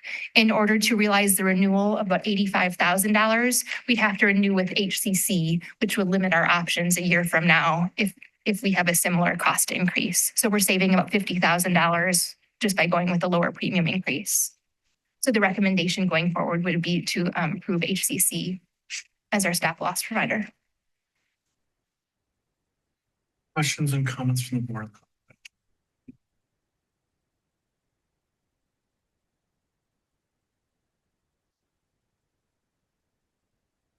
A reminder for the board and the community, these are all presentations we're getting this week. In 2 weeks, we will take action on each of these items. So there'll be ample time if anybody wants to reach out to Ms. Nalsowski, Dr. Means, either request a conversation or a meeting, or send any questions by email, or bring questions certainly for our next board meeting prior to your vote. But lots of opportunity for discussion. Thank you for your work on these. I know that we're working very hard to keep these costs down and mitigate costs wherever we can. We are next going to move into Strategic Goal 5, Culture and Community. We've got a series of presentations and conversations and topics here. I want to propose a 10-minute recess for folks too, if they want to go and eat, to use restrooms before we jump into a series of different topics. It is 7:35. Why don't we come back around 7:45? We next have underneath number 7, Strategic Goal 5, Culture and Community. The first is action to appoint an expulsion hearing panel and alternate board member for the first semester for the 24-25 school year. A reminder for the board, last year we went to the hearing panel model. One, we can choose to do that again this year again, or the board may choose not to vote to go that direction. So that's one point. And then last year we had talked about whether that each year we would kind of change up. With 4 folks on it, not everyone could switch on and switch off, but I want to talk about kind of who wants to and who has capacity to serve on the board. And they want to really continue, or you want to rotate off. I did not serve on the board last year and would be happy to serve my time as well. So May I add context? please. In tonight's consent agenda, you also reapproved the expulsion panel resolution, which will be something that will come forward every August. We will also make a typical cadence of bringing forward 5610.01, which will route through the policy committee as well. It's recommended that policy also bring forward every year. So we'll start triggering that earlier on in the summer so that it's done the same night as well for action. However, that policy currently does say that you will approve this panel for first semester, and then we'll do it again in December for second semester. So as it's currently written, there's an opportunity should there be a desire to have different representation. Outstanding. And so we already have approved. Correct. The resolution. I wasn't sure if this wasn't based on that. So we've already approved the resolution. So now what we are doing is appointing members. I want to kind of check in with my board colleagues to find out who would be interested. I have not done this previously. Who would be interested in serving on the hearing panel for this fall semester? I'm available, but I'm fine either way. I did it for 2 semesters, so if somebody else wants to take the opportunity, I'm happy. It was a slow year. We only have 3, which is a kudos. Yeah, very much so. Opinion we'll be talking about, but if somebody else wants to have it, shouldn't be. I was an alternate last year, but I never got called, so I'm happy to serve in the fall. So what I have right now is Phil, Jenny, and Eric. And then would be looking for an alternate. Scissors. Dr. Rowley, do you want to be the alternate? I'm fine doing that. Okay. So Mr. Meyer, for this one, So it's Philip, Eric, Jennifer, and the alternate is Lynn. Got it. No. Just so we know. For second semester, term of our board ends at end of April.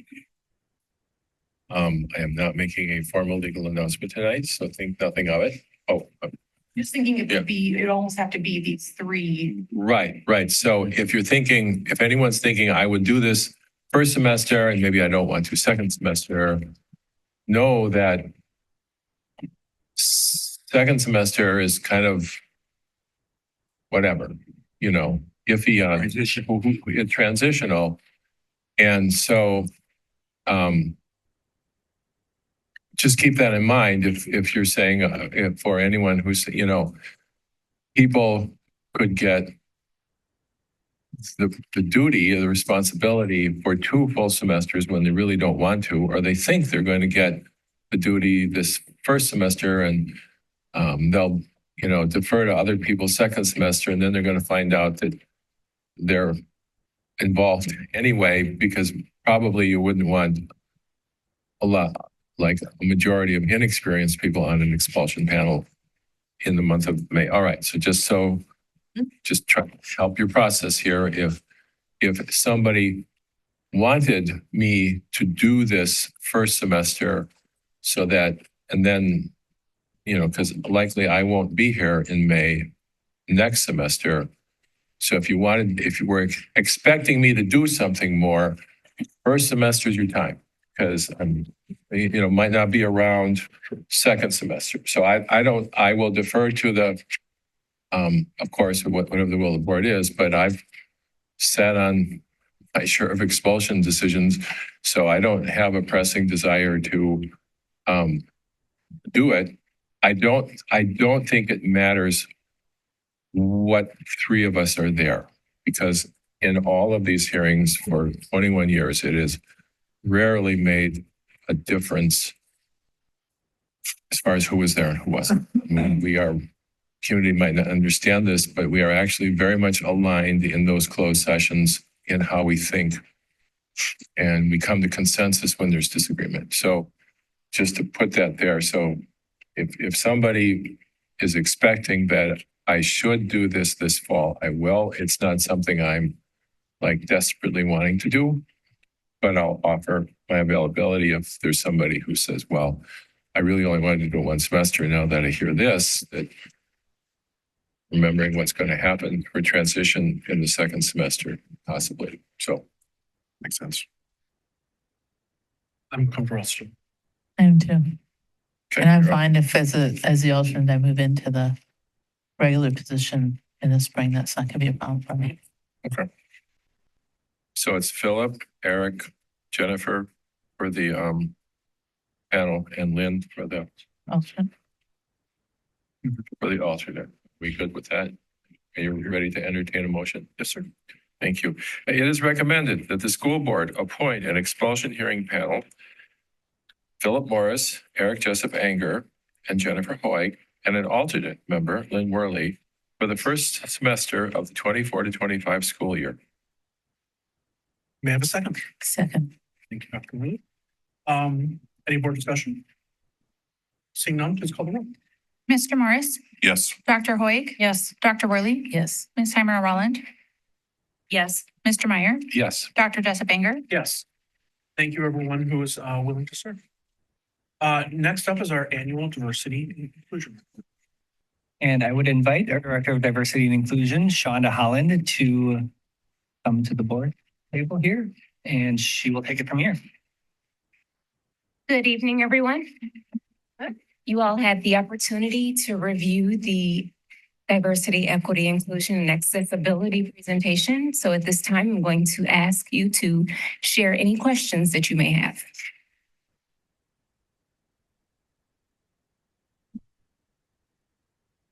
All right.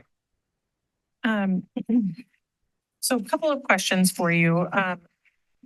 Can you talk about how you and Mr. Pinion and Dr. Marble all work together to address disproportionality in achievement? I know, for example, maybe I'm jumping ahead a little bit, but in your talk, you talked about some of that disproportionality is still a result of having like an MLSS system available across schools. And then I know in like the school culture talk, they also talked about building that MLSS system. So I just want to kind of get a sense of like how you all are working together on all of these different things that are ultimately kind of connected together. I would say that collaboratively, our goal is to eliminate and lessen the disproportionality. As it relates to academic, I am currently working with the instructional coaches and the director of curriculum and instruction to ensure that we are all speaking the same language. I believe that's where the disconnect was at during our last school year, because the messaging was primarily coming from the DEIA advocates. And the instructional coaches may or may not have been present during some of those presentations. Now they will have the opportunity to meet with me firsthand so that I am delivering some of the same professional learning directly to them that will also be delivered by the DEIA advocates. Also, the DEIA advocates this school year will be on the school learning teams, and they will have direct collaboration with not only the instructional coaches, but other stakeholders within the buildings that will be able to help to make some decisions that are directly related to the school growth plans that will ultimately make, I believe, a big difference in the buildings. And a lot of the staff members believe in it as well. If I could too, I would add it. We spend a lot of time with Dr. Marble and her team around this topic and others, of course. Two of the main areas that we're tackling for disproportionality, in fact, the two primary levers that we report to the state and the federal agencies that be, which we'll talk a little bit about in our latter presentation, directly connect to our work with the academic office. And that first being PACE and SST, which is really those foundational structures of our MLSS system and how we ensure guarantees universally and how we identify and layer on additional supports, be that academic or social emotional. And then culturally responsive learning environments, which are embedded directly into the instructional handbook and reinforced on their end as well. And then my second question is, you mentioned that there were, I think, 7 DEIA complaints this year. What were the focus of those complaints? And then kind of what did we learn or how did we change our processes as a result of that? There wasn't necessarily a theme, but what I gathered, because they were all very different, is it still is connected to students having a lack of a sense of belonging.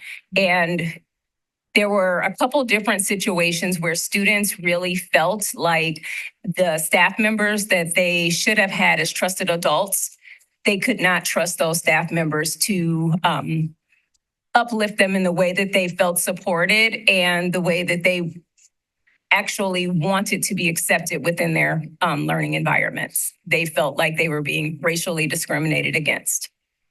Then are there things that like as a system we're doing or able to do that will, I mean, again, I realize it's 7 complaints out of, 7,000 students, but obviously there's, maybe the theme really is sense of belonging or lack of sense of belonging. And how are we addressing that from a DEIA perspective? What spoke loud and clear was that there is a brokenness in relationship building, that some people feel like it is not imperative to build those relationships, but it is very much so. Not even saying the first day that you meet students, but even prior to school starting, parents are already starting to reach out with questions and making sure that we are able to field those questions and make parents feel very comfortable and confident with bringing their students in. And from the teacher level, anything that we can do to let students know that we are interested in who they are as individuals and addressing the whole child, that is going to make a big difference, because once we know the students that we are teaching, we will be able to be culturally responsive and give those students what they need to be successful in class. Related to the number of complaints there, I know one of the things that stuck out to me is that there were a total of 15 total complaints between students, staff, and families, and that number that Jenny referenced there with the 7. Did you find anything different or any, not necessarily themes, but correlations between, there were only 2 complaints from students, but 7 from families? Do we have any data or anything there that points out the tenure of those complaints? Are these students first time coming in? Have they been in the district for a while, 1 or 2 years, or multiple years? Because I will sometimes wonder when you have such 3 times as many family complaints than student complaints, are there prior bias that's been brought in from someplace else coming into our district with an expectation that things are a certain way versus what the reality actually is?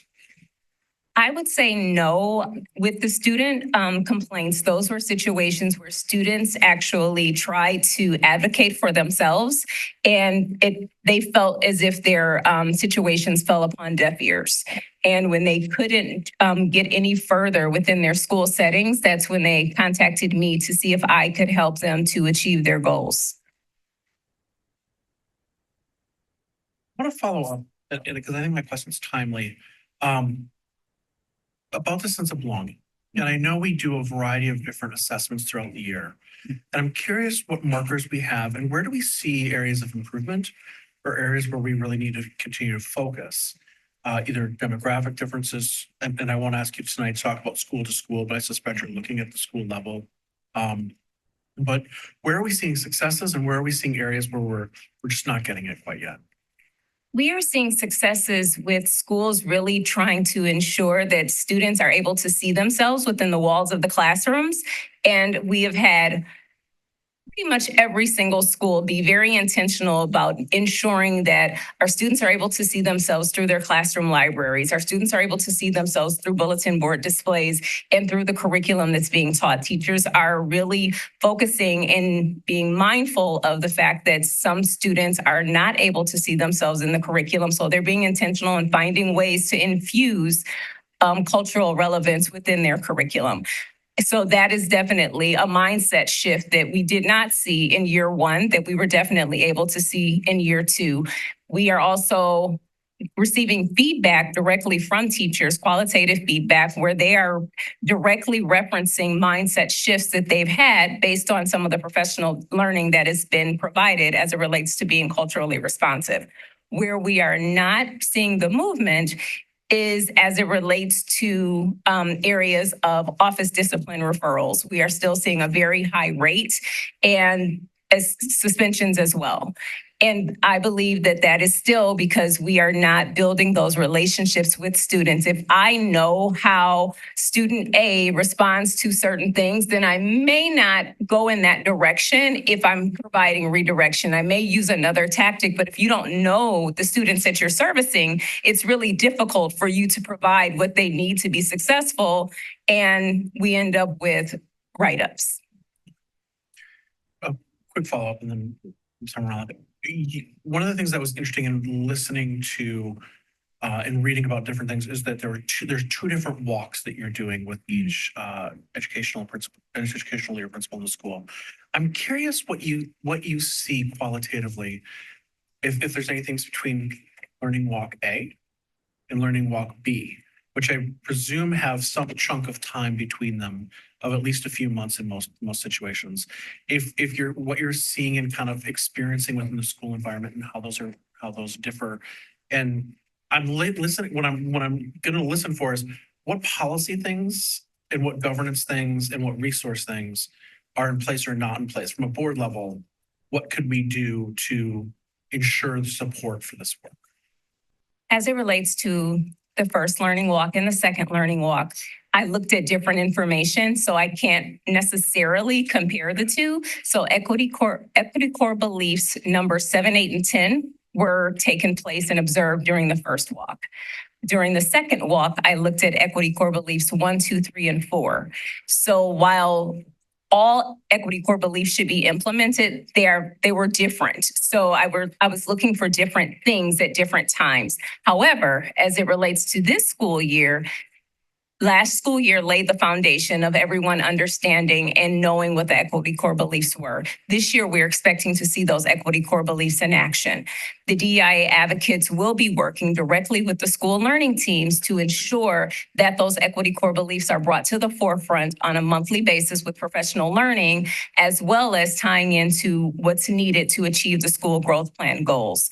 And so, for example, Equity Core Belief 4 is about culturally responsive teaching practices being school-wide and done on a daily basis that we should see in every single school building. So when I complete my equity walks, I should see Equity Core Belief number 4, culturally responsive learning strategies, which is also just the instructional levers. We should see that consistently, whether it's myself, my colleagues from the Division of Academic Performance or individuals from my team. We should see that core equity belief uplifted.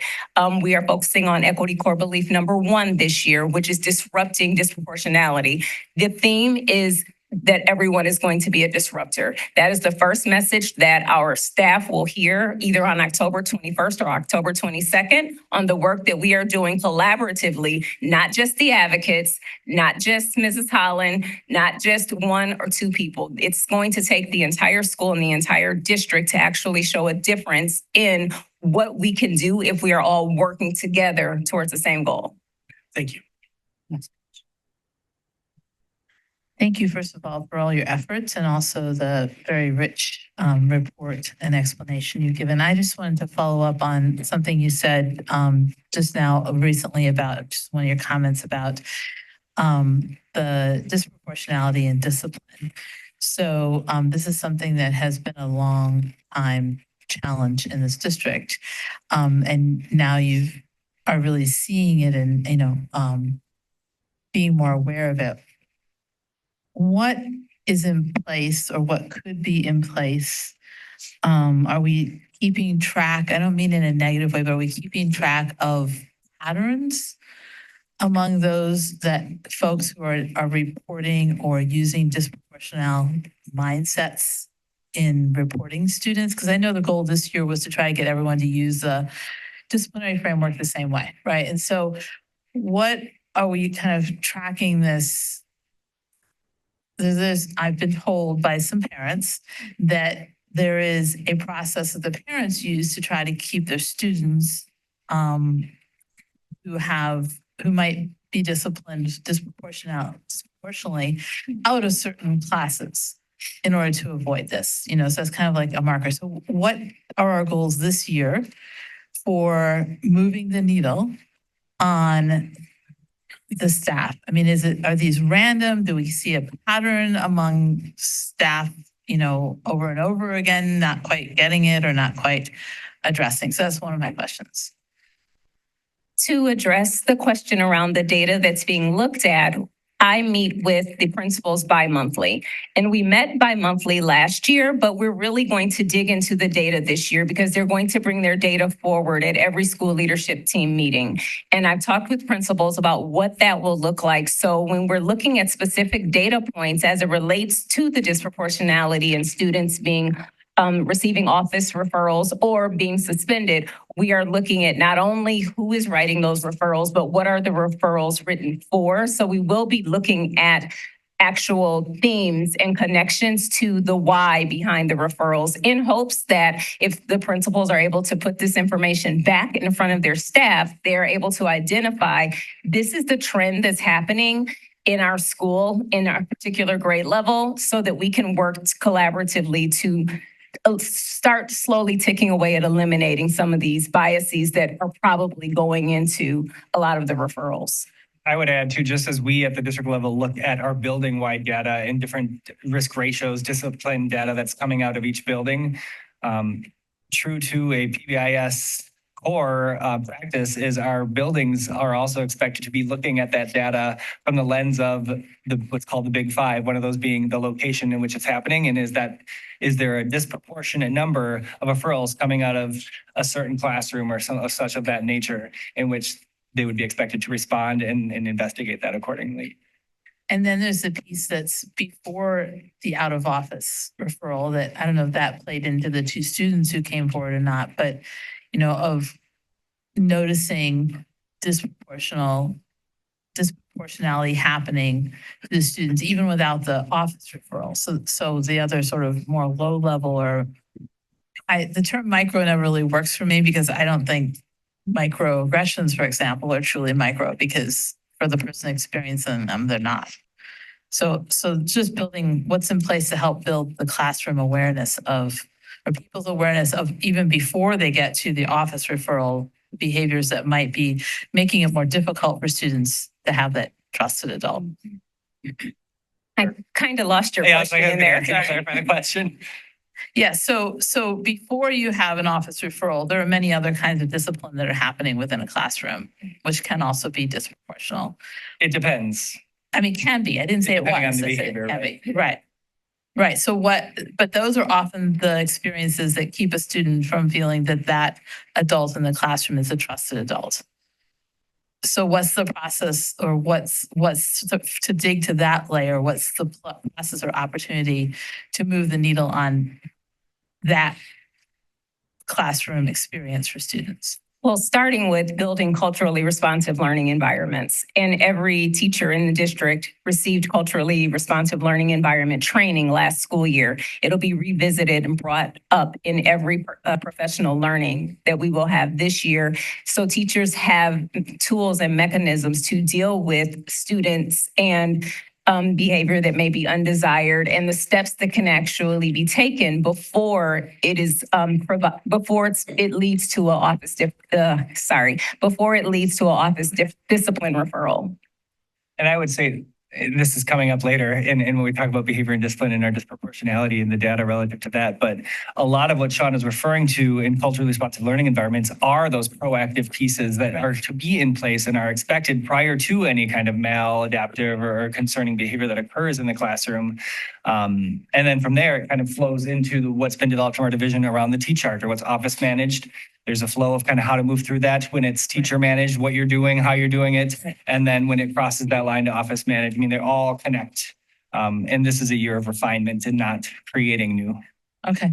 Thank you. That's helpful. My other question is, I'm really glad that we're increasing the opportunities for students to see themselves in the curriculum and what they're learning. And how are we doing on the opportunity for students to see themselves in building leadership? I mean, I know obviously tonight one vote moved in that direction for one particular group, but how are we doing at attracting, retaining? I know this kind of crosses over into HR, but this year you were doing, if I remember correctly, some employee support work as well to try to create a connection across different schools.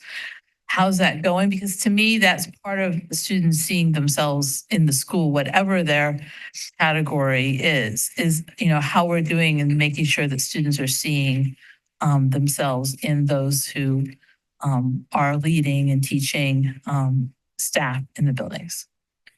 I have been working with Sarah, and we have not made a lot of traction in that area. It's still a goal that we are working towards, but we have not been able to attract the type of staff that we would like to create a more diverse learning environments for our students. With checking, periodically with principals starting around last April on their hiring practices, they were definitely looking to diversify their staff, but we just were not finding the staff members that were actually looking to apply within the district of diverse backgrounds. And then at the retention level, how are we doing on that? I can't speak to that accurately. Sarah would have. Yes. Okay. Because I know you were working on that. That's why I'm asking you, because that was one of your initiatives you talked about earlier in the year. I know that we did lose several staff of color this year, but I don't know the complete number. I would have to research that and get back to you. Okay, thank you. Sure. So I'm a little confused about which topic we're on. So I'm trying to self-discipline, and I had something prepared, but I want to wait for the right time. But if I'm assuming the other staff will come up and we'll talk about the other topics. So okay. So I'll just try to hit this topic because we just had the discussion about staff. I think this is relevant, and it was very disheartening for me. I visited I think it was called the Inclusion Fair at West High School this past year. And it was heavily for people with disabilities, different, there was athletic opportunities and voting advocacy and other things. And there was a table that was staffed with African-American ladies. And I mentioned my desire for, which I've been advocating for a long time, an African-American history class. And we had an African-American literature class, and we had a while back, and we had trouble staffing it. And it was very disheartening to see their response that they were truly discouraged that we probably couldn't find appropriate staffing. And it's just sad that they're still not that anybody's doing anything wrong, but this feeling of the school district not addressing everybody and everybody's, journey through life. I'm agreeing with you all. It's very real, and it's just not fair that that anybody has to feel that way. But they do, and rightfully so, they do. And so we have a lot. I know we're all working, and so just to say, there's a long ways to go. And then there's always a new topic. There's always like a sort of a flip side to everything. And for every action, there's a reaction. And I have a couple of anecdotal remembrances here, or memories here. It was about, and it basically has to do with the outcomes of, organizations don't focus on competing values or values that live in the same space at the same time. Organizations don't do well with that, it seems, from what I've observed. So if we have a desire for, culturally sensitive disciplinary practices, or say for student success, we're talking about positive behavior intervention. Well, if we only focus on those things, like our disproportionality and discipline, and take all of our focus off the plight of the victims, we do things that aren't, I'm sure, not what we'd like to do. There was a case 5 years ago where in one of our elementary buildings, there was a young child who was doing some bullying behaviors and was indiscriminate around the room as far as who the targets were. And the parents complaining to me were white and, very confident in their ability to advocate. But it was also shared with me that one of the victims of the bullying was an African-American child of a single mother. And she was afraid to complain, I was told, because she thought there might be some retaliation of some sort, that she didn't belong. And she was a resident. The idea that we could push a non-resident, an open enrollment kid out of the district is not, we could never do that. It would be illegal. But even an African-American single mother who was a resident was in fear to advocate in defense of her child who was a victim of bullying. And sorry, but just heartbreaking stories. And so this feeling of not belonging, it's in the parents as well. And it's, I don't know what we do, but I know you're working on it, but I just want to validate from my chair with my voice the need for what you're doing. So thank you. Thank you. If I may, Did you have a question, Mr. Morris? I don't want to. No, nothing here. I feel compelled to say this. So 30 years ago this month, I became the first Black teacher in a suburban school district. Now, that seems odd that in 1994, that was a first. What I can tell you is that I was terrified. I was terrified. I was terrified because I was a new teacher, 22 years old, fresh out of college. But I was also terrified because I was in an environment that was rare to me. So when we talk about recruiting people of color to work in Wauwatosa, it takes more than just the HR department trying to draw people to work here. I tell this story because I was recently at a memorial service for this person.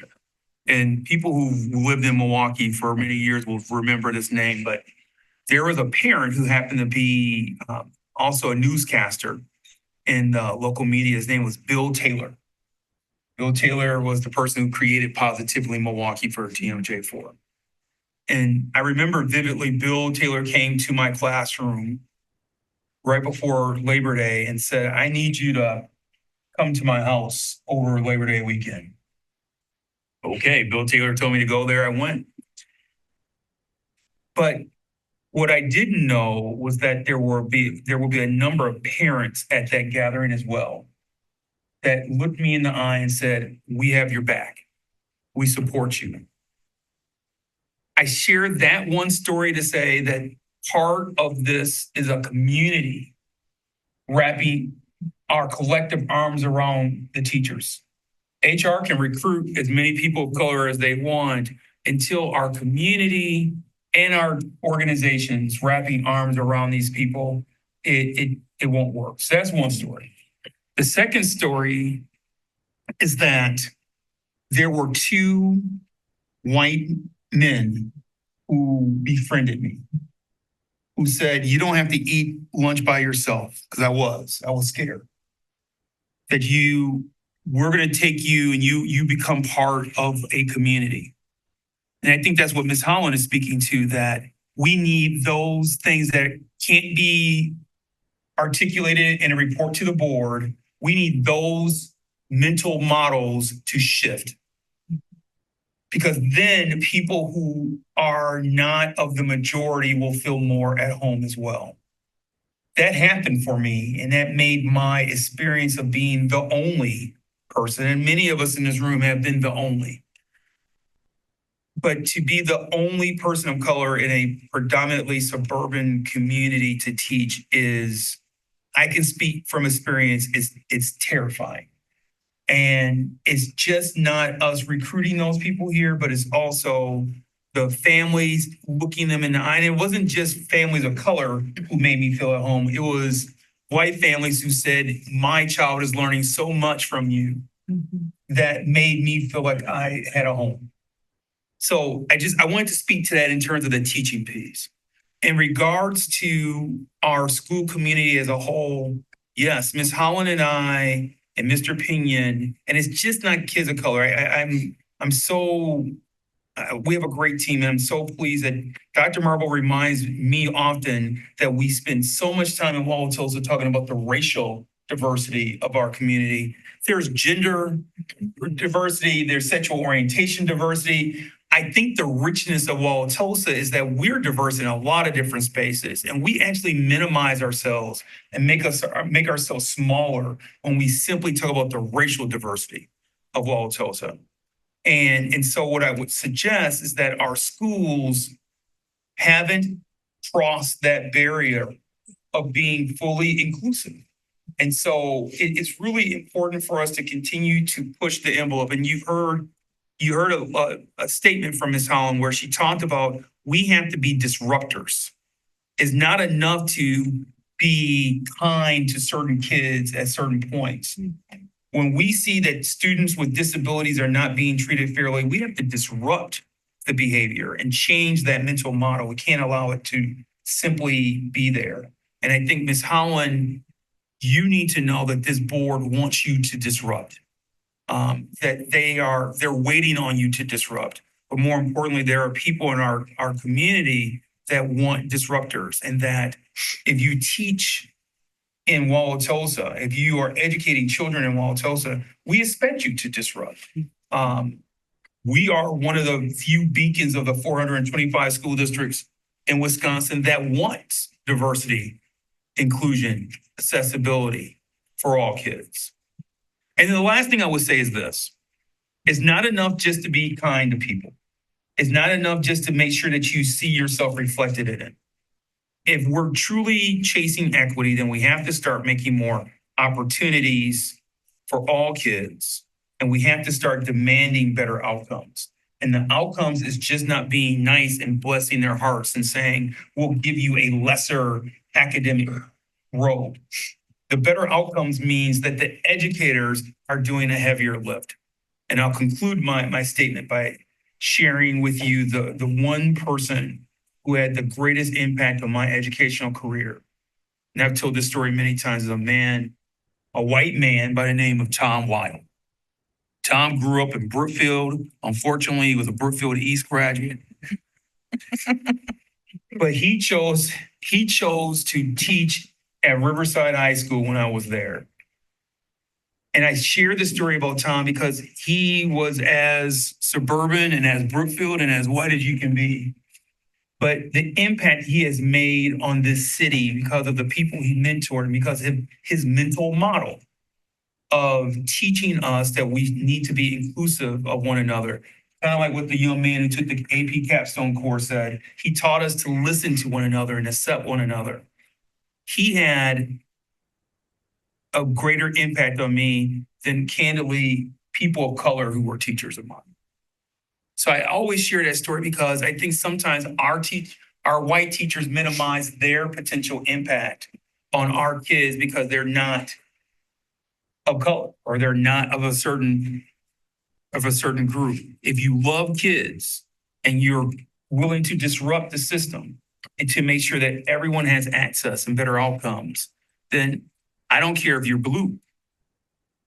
You're going to help us advance our diversity, equity, inclusion, and accessibility work.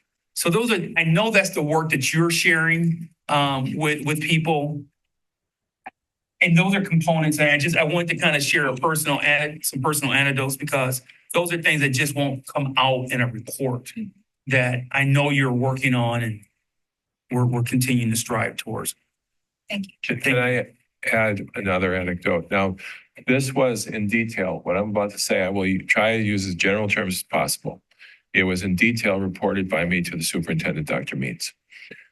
And this is the intersection of positive behavior intervention and cultural inclusion.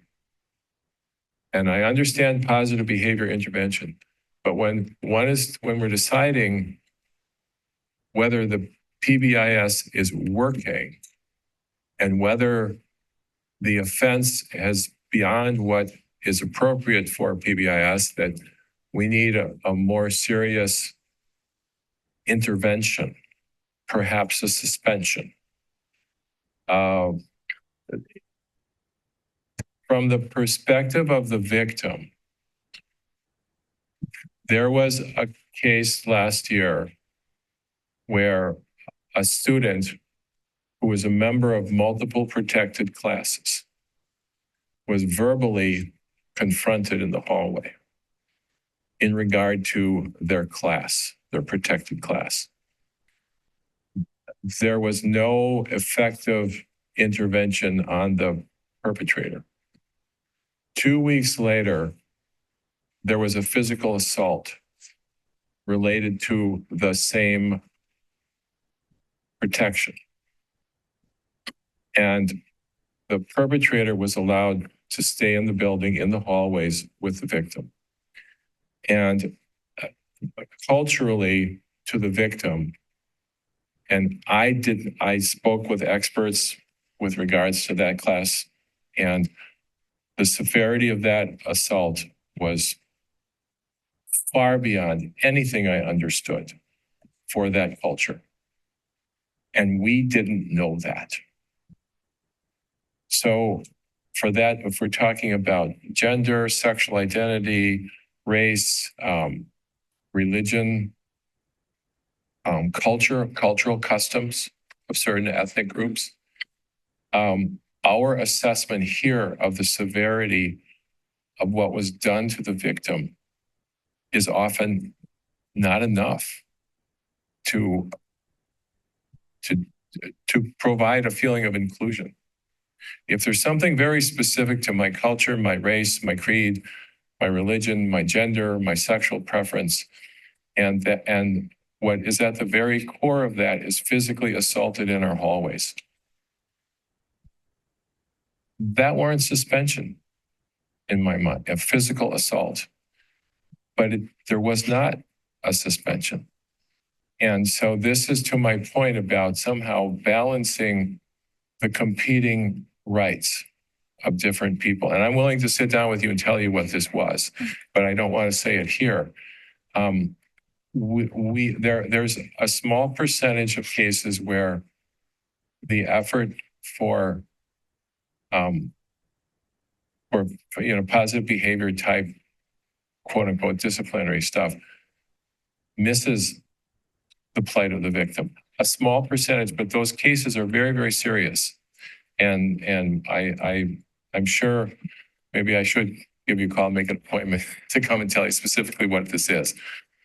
Yes. I'd like to add, just because something you said in there bothers me, not because of how you said it, but just because I think there's this perception that someone's protected class or their right to culturally responsive approaching or strategies is at odds with safety, and that is not the case. And I will say it here, and I'll say it again many times. We will keep schools safe, and we will work through dangerous behaviors in a way that is culturally responsive, in a way that teaches and ceases behavior. So if there are reports like that where things seem to have been left, we want to know about it so we can look into it and figure out what went wrong. Yes, and I did report to the superintendent, and someone had reported to me, but why does it have to be that route? It shouldn't. It shouldn't, yeah. Okay. Well, and am I wrong in thinking that the disciplinary framework 100% for assault, would call for suspension, amongst other things that will actually also work. At our August 26th meeting, Mr. Pinion will have the ability to unpack what do we do as a school system when there are accusations of harassment, of assault, all of those different things. We'll talk about all of those systems. But I think there's an erroneous belief in our community that the district is soft on discipline because we're trying to pacify and not discipline kids of color. That is just not accurate. And I can't say that. I'm saying that as one of 8 Black superintendents out of 425 school districts in Wisconsin. That is not happening in Wauwatosa. And for people who continue to perpetuate that statement, they're wrong. Now, there may be a perception or a belief that that's what's happening, but that's not how we do business here. And what we want to do is unpack our systems so you don't have to just trust our words. We're on August 26th, we're going to share with you our procedures. On August 26th, we're going to show you our policies. But this perception that we're soft on certain kids or we're looking the other way, I can't speak to the past, but I can tell you right now, and since I've been here, that's not how we do business in the Wauwatosa School District. And if we did do business that way, our administrative hearing data would look a lot different than it does that you'll see in 2 presentations. proportionality is a lot better too. And the disproportionality. But I want to be clear right, we're doing a poor job. If we're doing that, then we're doing a really bad job. No, I want to be clear. In many of these cases that get brought to me, the perpetrator is white. And systemically, I think it's really hard for people to keep their professional judgment mindset on instead of their more rote, I'm exhausted and we don't suspend or we don't do this or we don't do that, it's really exhausting to exercise in organizations, to exercise that judgment day in, day out on a case-by-case basis in the hallways, in the classrooms, and get it right. And every once in a while, just by fatigue and human nature, and I just goofed it up that day, something doesn't get handled the right way, and people need to know to report that. My elementary school example, the perpetrator was white. And there was nothing racial about what was going on, but yet an African-American family didn't feel included enough to feel they could put their voice in the complaints.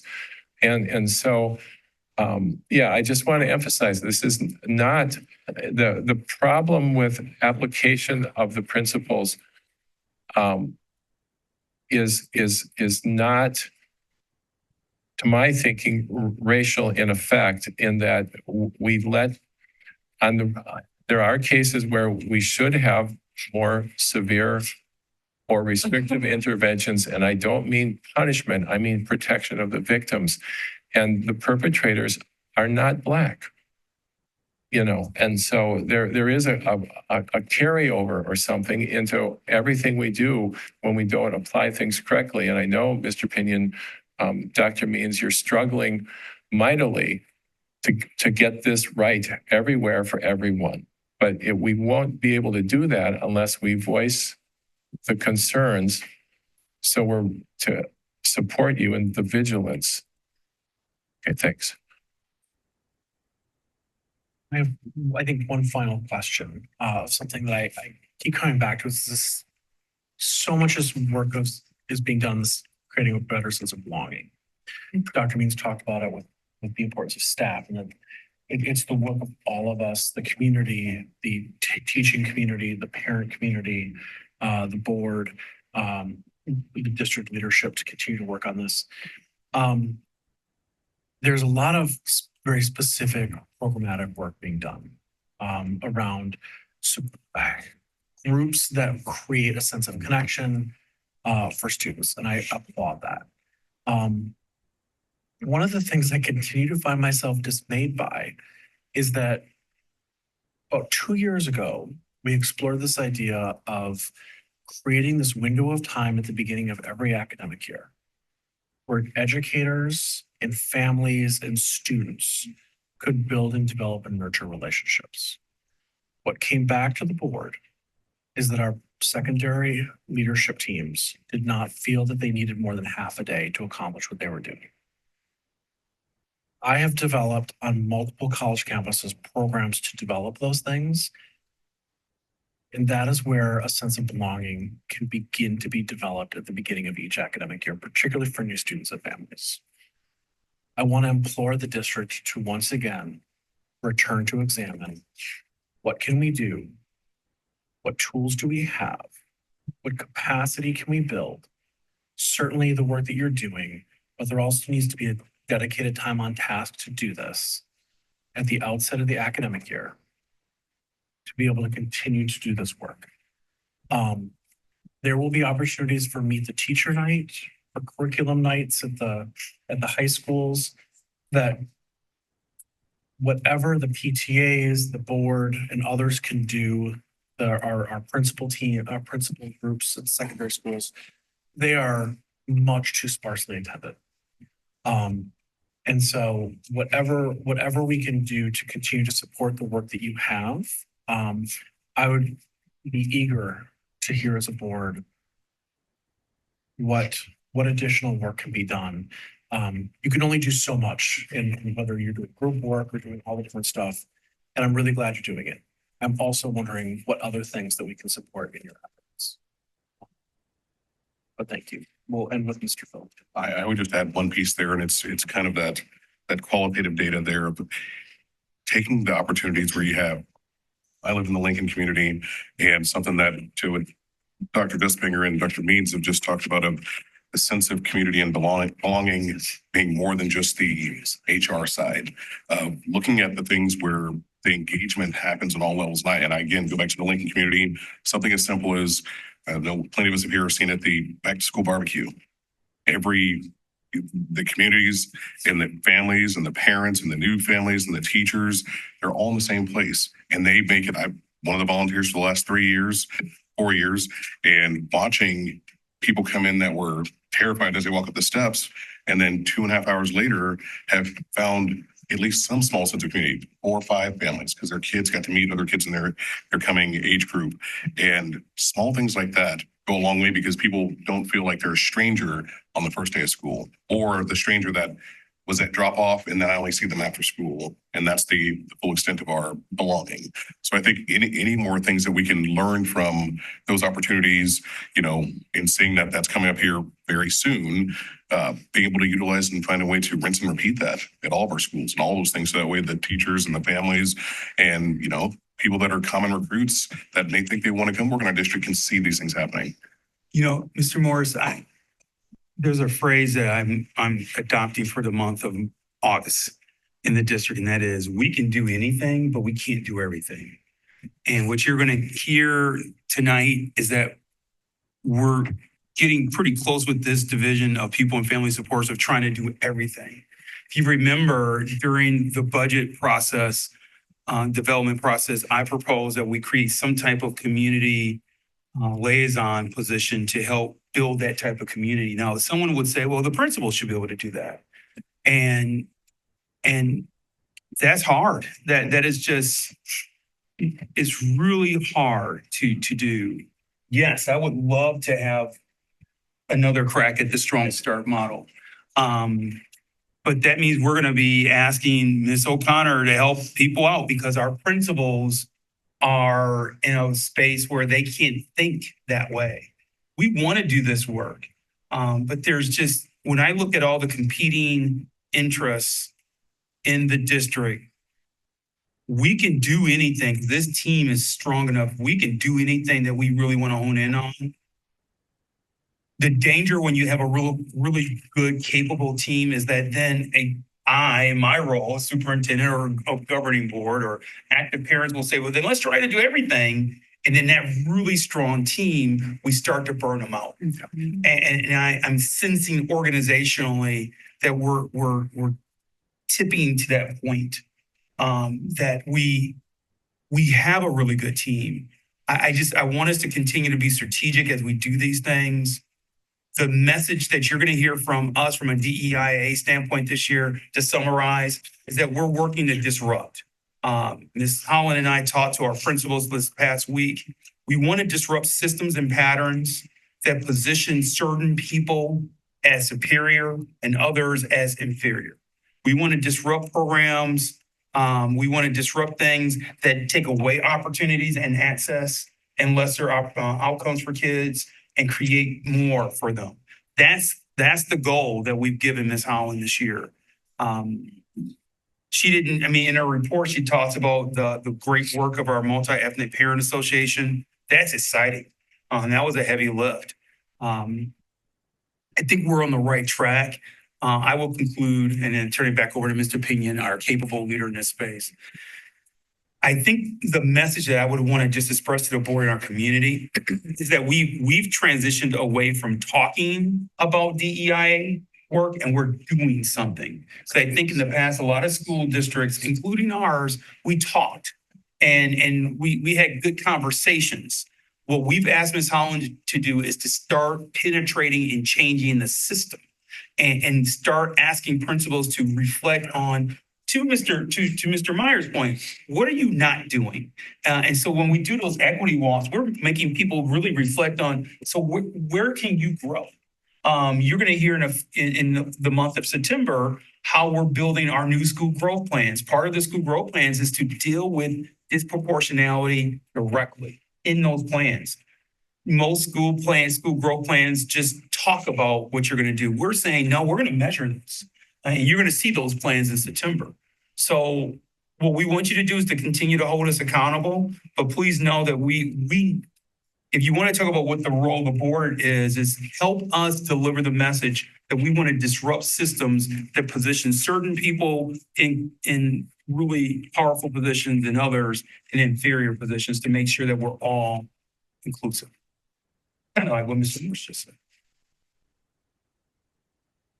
Can I ask, I can ask it later, but it goes along with the whole talk about disproportionality, sense of belonging. So if I do it now, I think it makes more sense. Okay. So we have talked, and one of our objectives under our strategic plan is to increase the number of students, particularly students of color, who are involved in extracurricular activities. They also, in that youth survey that they do every couple of years of high school students, they also ask about extracurriculars. And again, this year, like all years repeatedly, they demonstrate that that's a protective factor. Students who are involved in extracurriculars feel a greater sense of belonging and they have better mental health outcomes. All things that matter very much in 2024 and in the Wauwatosa School District. I also find as a parent that part of what involves students in extracurriculars is money and access.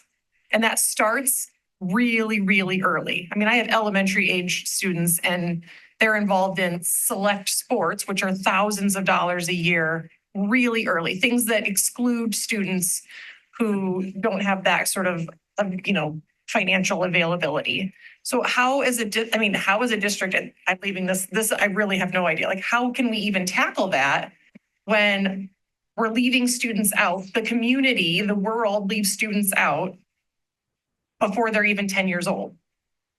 Can I speak to something there? Very specifically, the music teachers came to me, I don't know, 4 or 5, 6 years ago and said, if you would give us a part-time administrator to do outreach to families that are underrepresented in our music programs, choir and band, for example, we believe we can get more inclusion. That includes people of color, people in poverty, people with disabilities. There were a number of people with children with disabilities who thought, oh, my child can't be in the choir. And the choir teachers wanted them in the choir. We would not fund that, but we did fund the inclusion talkers, the consultants, the coaches. And I suggest that for a very relatively small investment to get people in the room, we could move the needle. Maybe, we haven't tried it.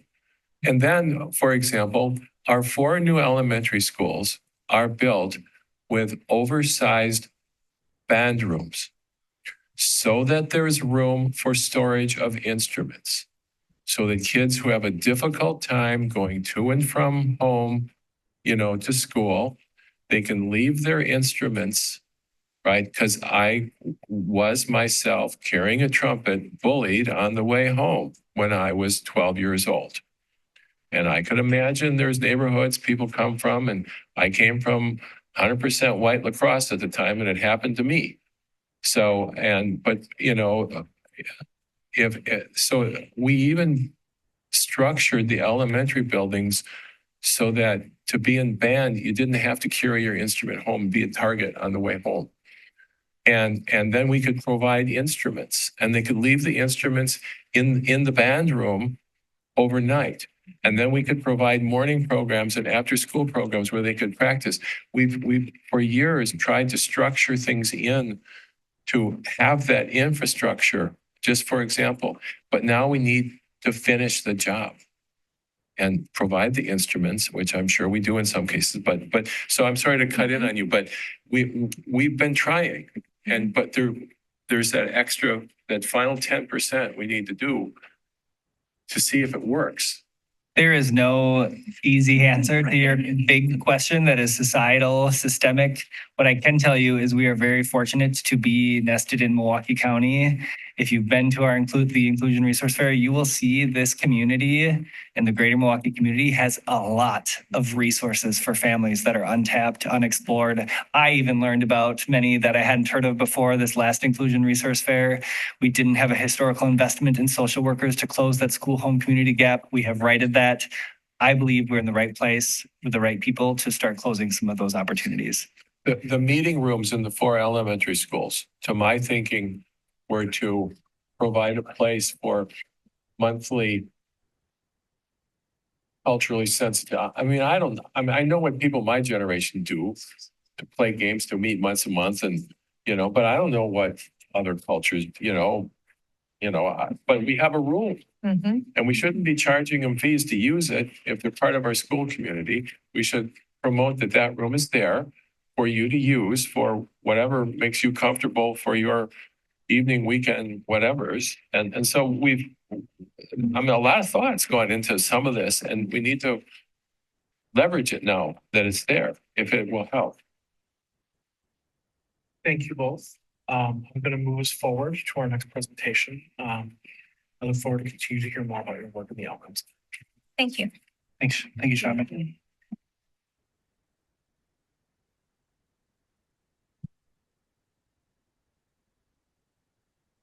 Next up on the agenda is annual school culture and student success. That's somewhere. Send. All right, I will introduce our wonderful Director of Student Success, Emily O'Connor. Corey, do we know if this presentation, just to have it up for reference, was one? Oh, there we go, found it. All right, good evening. I look forward to hearing your questions or remarks following my presentation. We're not actually presenting it, but if we need to refer to it. Perfect, thank you.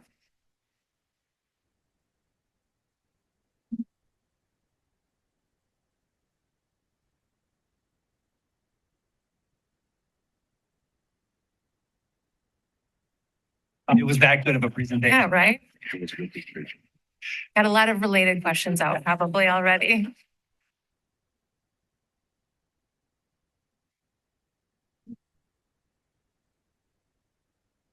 Can I ask about the MLSS update? Like, where are we at with? Sure, that's a great question.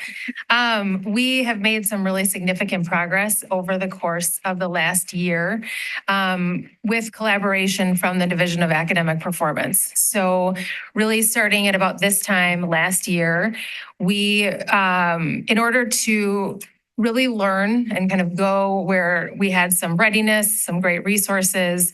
We really structured the SST or the student support team in every building around academic intervention needs, particularly at the highest level or tier 3.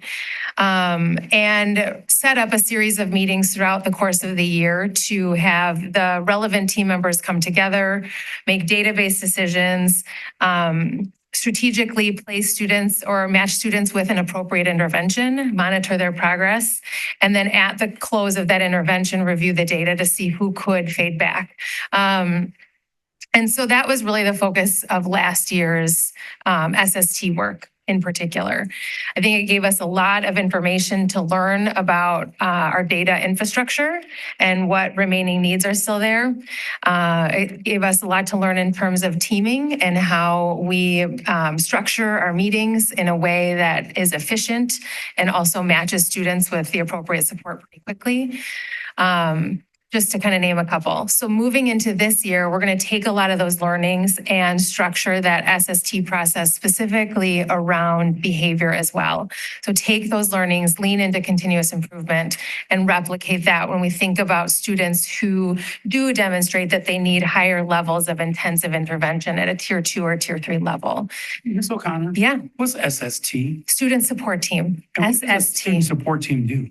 An SST is a group of experienced staff members, typically your building principal or some combination thereof, the school counselor or school social worker or both, depending on the school. And it's typically facilitated by our school psychologists as well, because our part of that is understanding sort of where students' needs are along a continuum of supports. We also have our academic specialists who attend, sometimes coaches attend when it's appropriate. We also have different classroom teachers that attend. And depending on the circumstances, sometimes we've had SSTs where we are looking at one student and their needs, and then in which case the family member would be invited as well. So if I'm a parent in the district and I have a child that's in crisis, that you're concerned about, that you would hope that the child is being discussed at a student support team meeting, correct? Absolutely.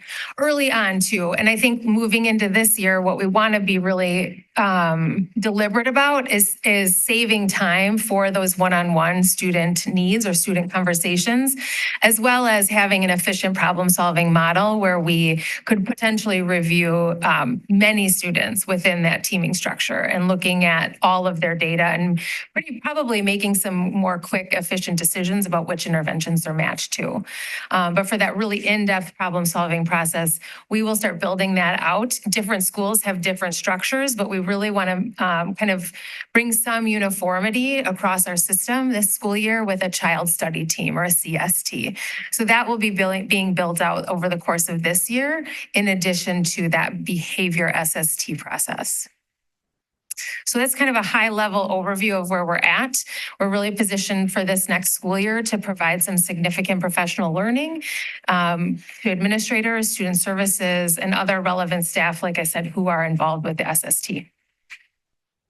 Is it the MLSS team or like sort of that, I guess, maybe it's the tier 2 team, but who would identify, for example, a classroom that had culture issues? So I know like last year, in my child's school, there were at least a couple of classrooms that really were struggling with like culture issues in the building, like in the classroom. And Yeah. the teacher alone or identifying one single student to help was not really addressing the problem. It was really, again, a culture issue in the whole classroom. Yeah. Is the team you're talking about, is that the team that would intervene in a case like that? I think it depends. And I think that's why we want to think about a multi-level system of support as a continuum or linked teaming processes, because there's lots of trigger points that, or, lots of opportunities for us to notice that within our system. So it actually could come from a PACE team, a grade level team that is collaborating together. It could come from a school learning team, that leadership structure over the school, looking at data trends. Or it could come from SST reviewing their data and saying, why do we see so many students in this grade level or this classroom who are indicating a higher level of need? And I think that really speaks to the need to keep those teams closely connected and communicating well so that we understand kind of what the right hand and the left hand are doing to develop that plan of how we would support. Can you talk a little bit more about the student success roadmap? It sounds like that it started out as something that wasn't necessarily called that. It's taken on that moniker. And that's, I think, I don't recall hearing that myself in the past. I'm curious kind of a little bit to learn more about it, and would love if there's anything else you can share with the board in writing kind of at a future point. Would love to hear more about it, how it's being used. Looks like it'll be also utilized for school growth plans. Yep.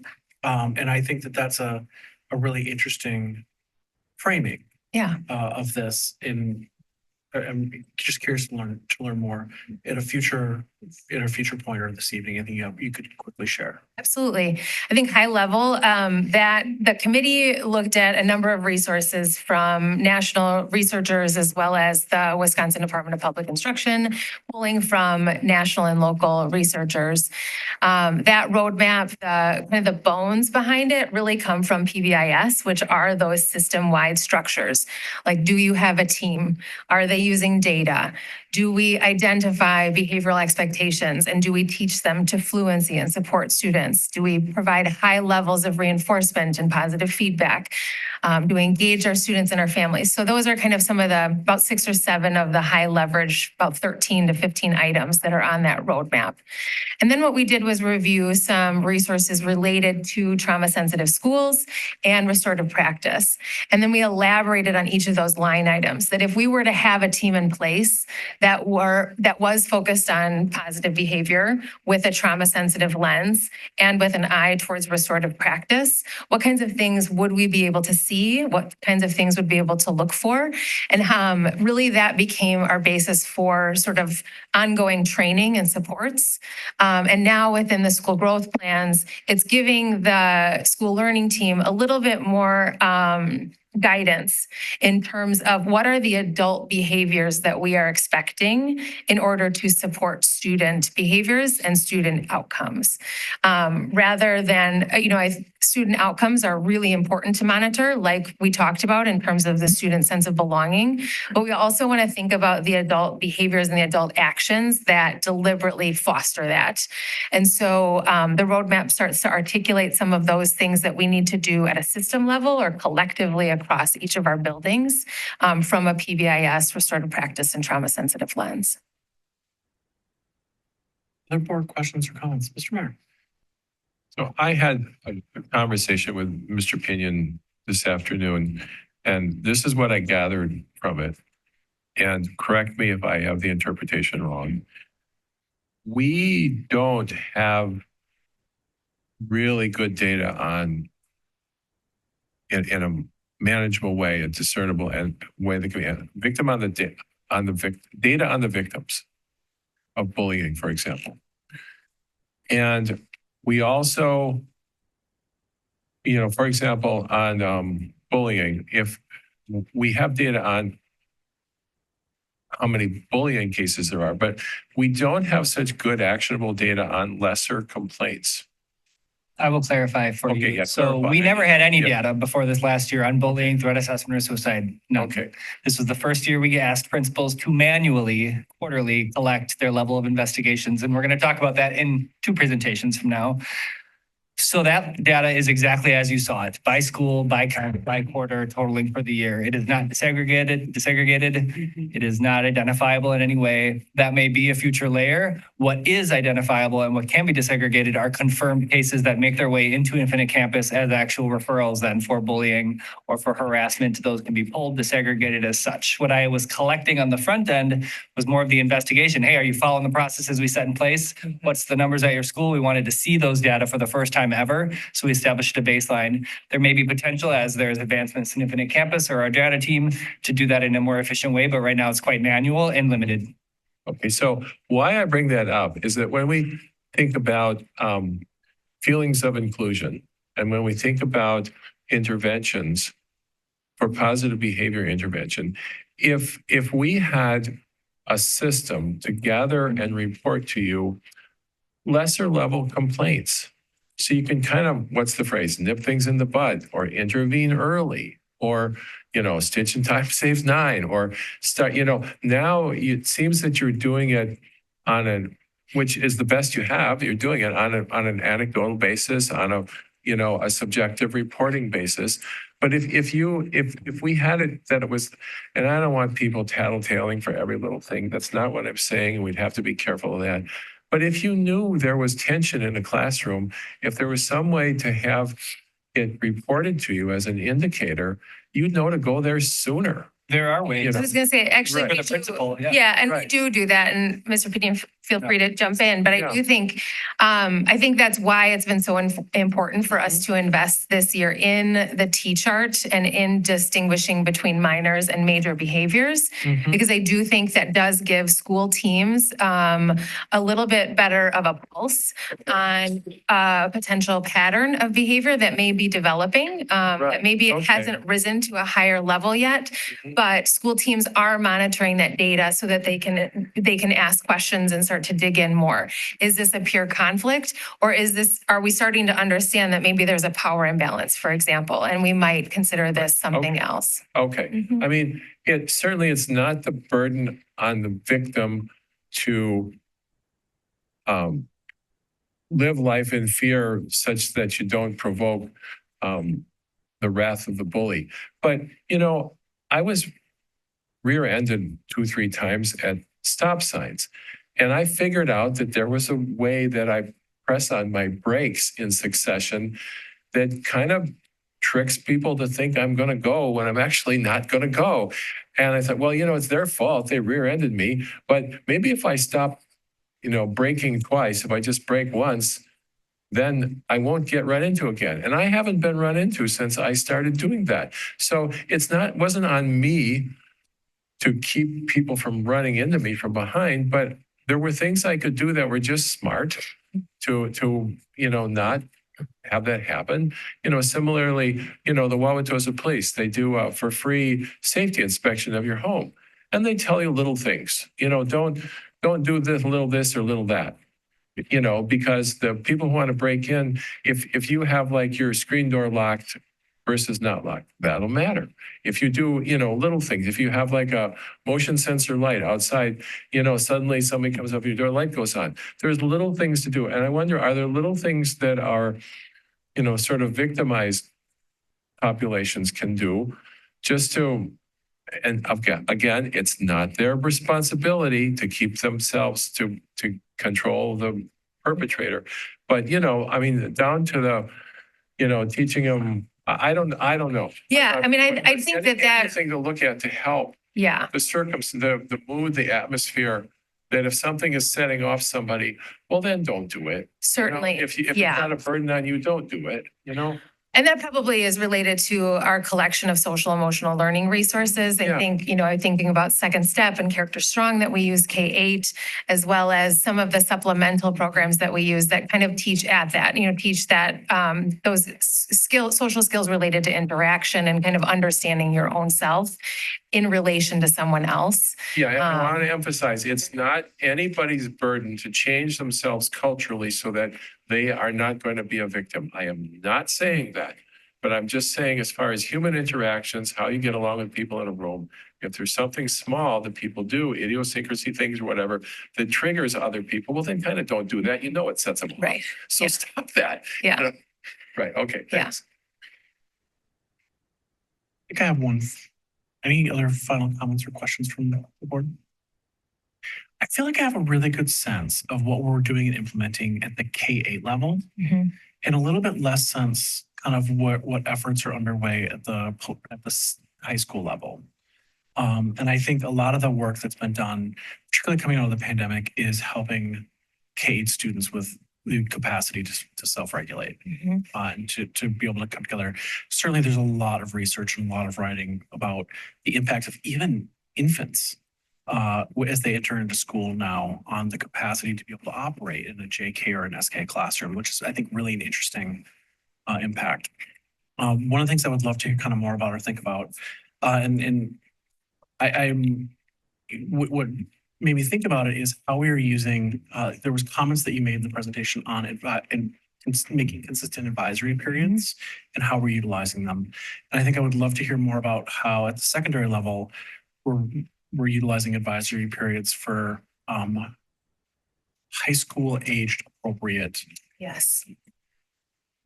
community building, connection, post-secondary planning, Yep. and those sorts of things. I think it's interesting as a board member of like the things that you're aware of that from a global level, and then as a parent, as you flow through the process of like, oh, here's an area that we seem to be doing really well. Here's some growth areas, but that's an area that I would love to hear more about future presentations. Yeah. I mean, a lot of the high level pieces still have applied at the 9-12 level, although they do end up looking slightly different to be able to implement across a large high school. Our advisories have really focused on kind of 4 key areas. One of them being around social emotional skills, just using different resources within their advisory period.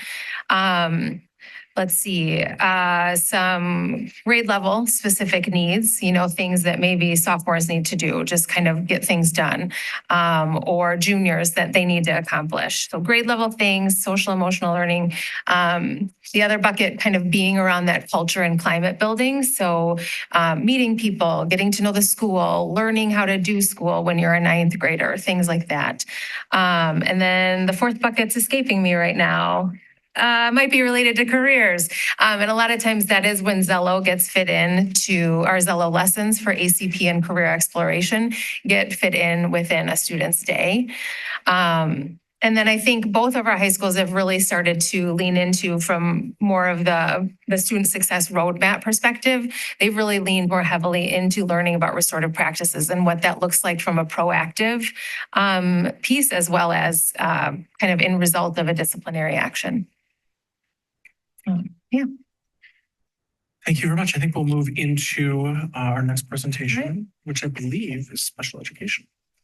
Yes, I'll introduce Director Stacy Clem, our Director of Special Education, whose presentation was also pre-recorded, also known as flipped for you this evening.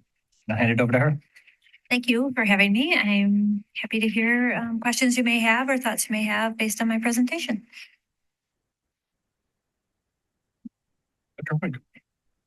Not a question, but I do have a comment, and I noticed on your presentation that you were working on systems to make sure that our special education students have supportive services available to them in summer school and through their rec activities. And I just wanted to express my appreciation that that's something that you've been working on. I do think that that's an area, we're all sort of this one big system with having rec under our school district. And it's unfortunate that those are not things that have been available before to have these systems talking to each other. So I appreciate that that's something that you've been working on. And I do hope that that will help a lot of our families and our students who are receiving special education services to feel more comfortable having their kids involved in rec activities.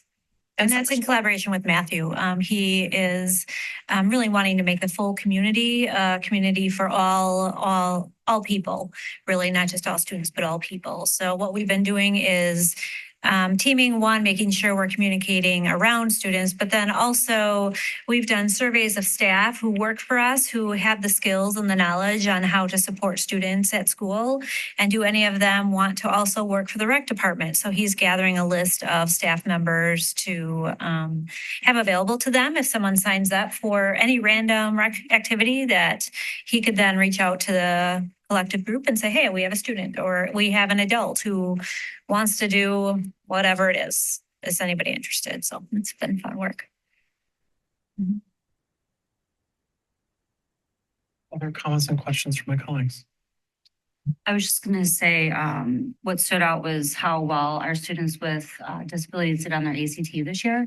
I thought that was a bright star in all of the reports that we reviewed. So kudos to the team and all the teachers who helped such big growth in that area this year. I think that's a collaboration of our teaming with our division along with the academic division and making sure we're having high expectations, children have access to that learning, and that we're having just in time right supports when they need them.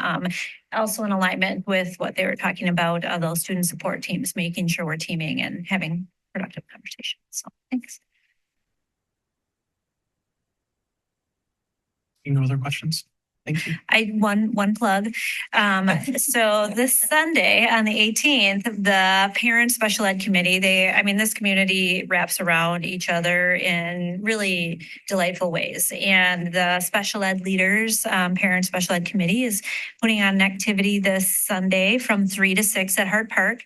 And by putting on an activity, they just created a place and said, come to Hart Park on this date at this time, bring tents. So they're not really doing anything other than make a meetup space. And over 80 families have already RSVP'd saying they want to come. So families just want to connect and come together, and they're creating that. So I'm super excited for them to be doing that. And then in fall, we're also going to do, there is a Netflix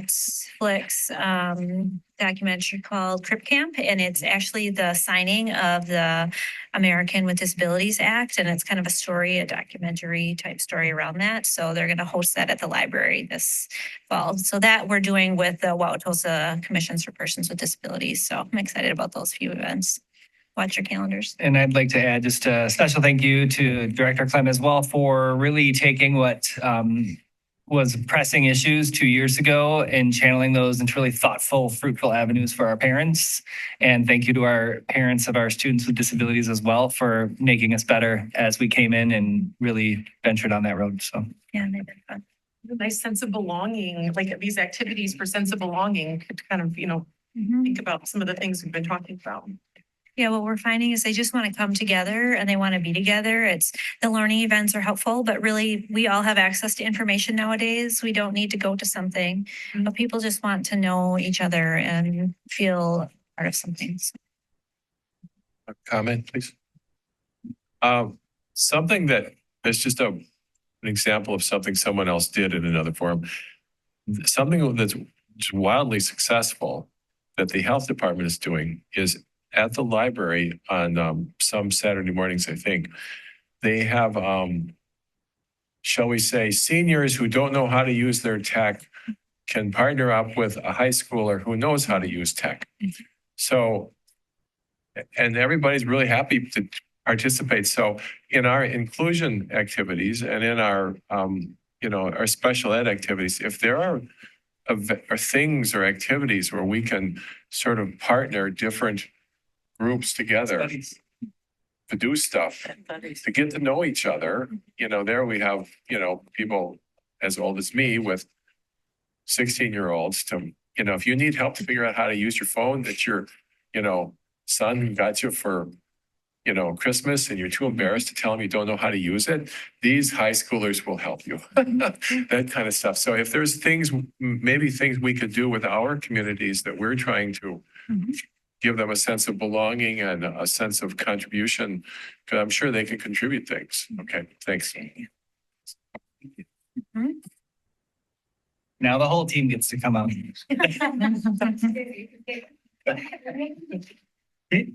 As they're transitioning,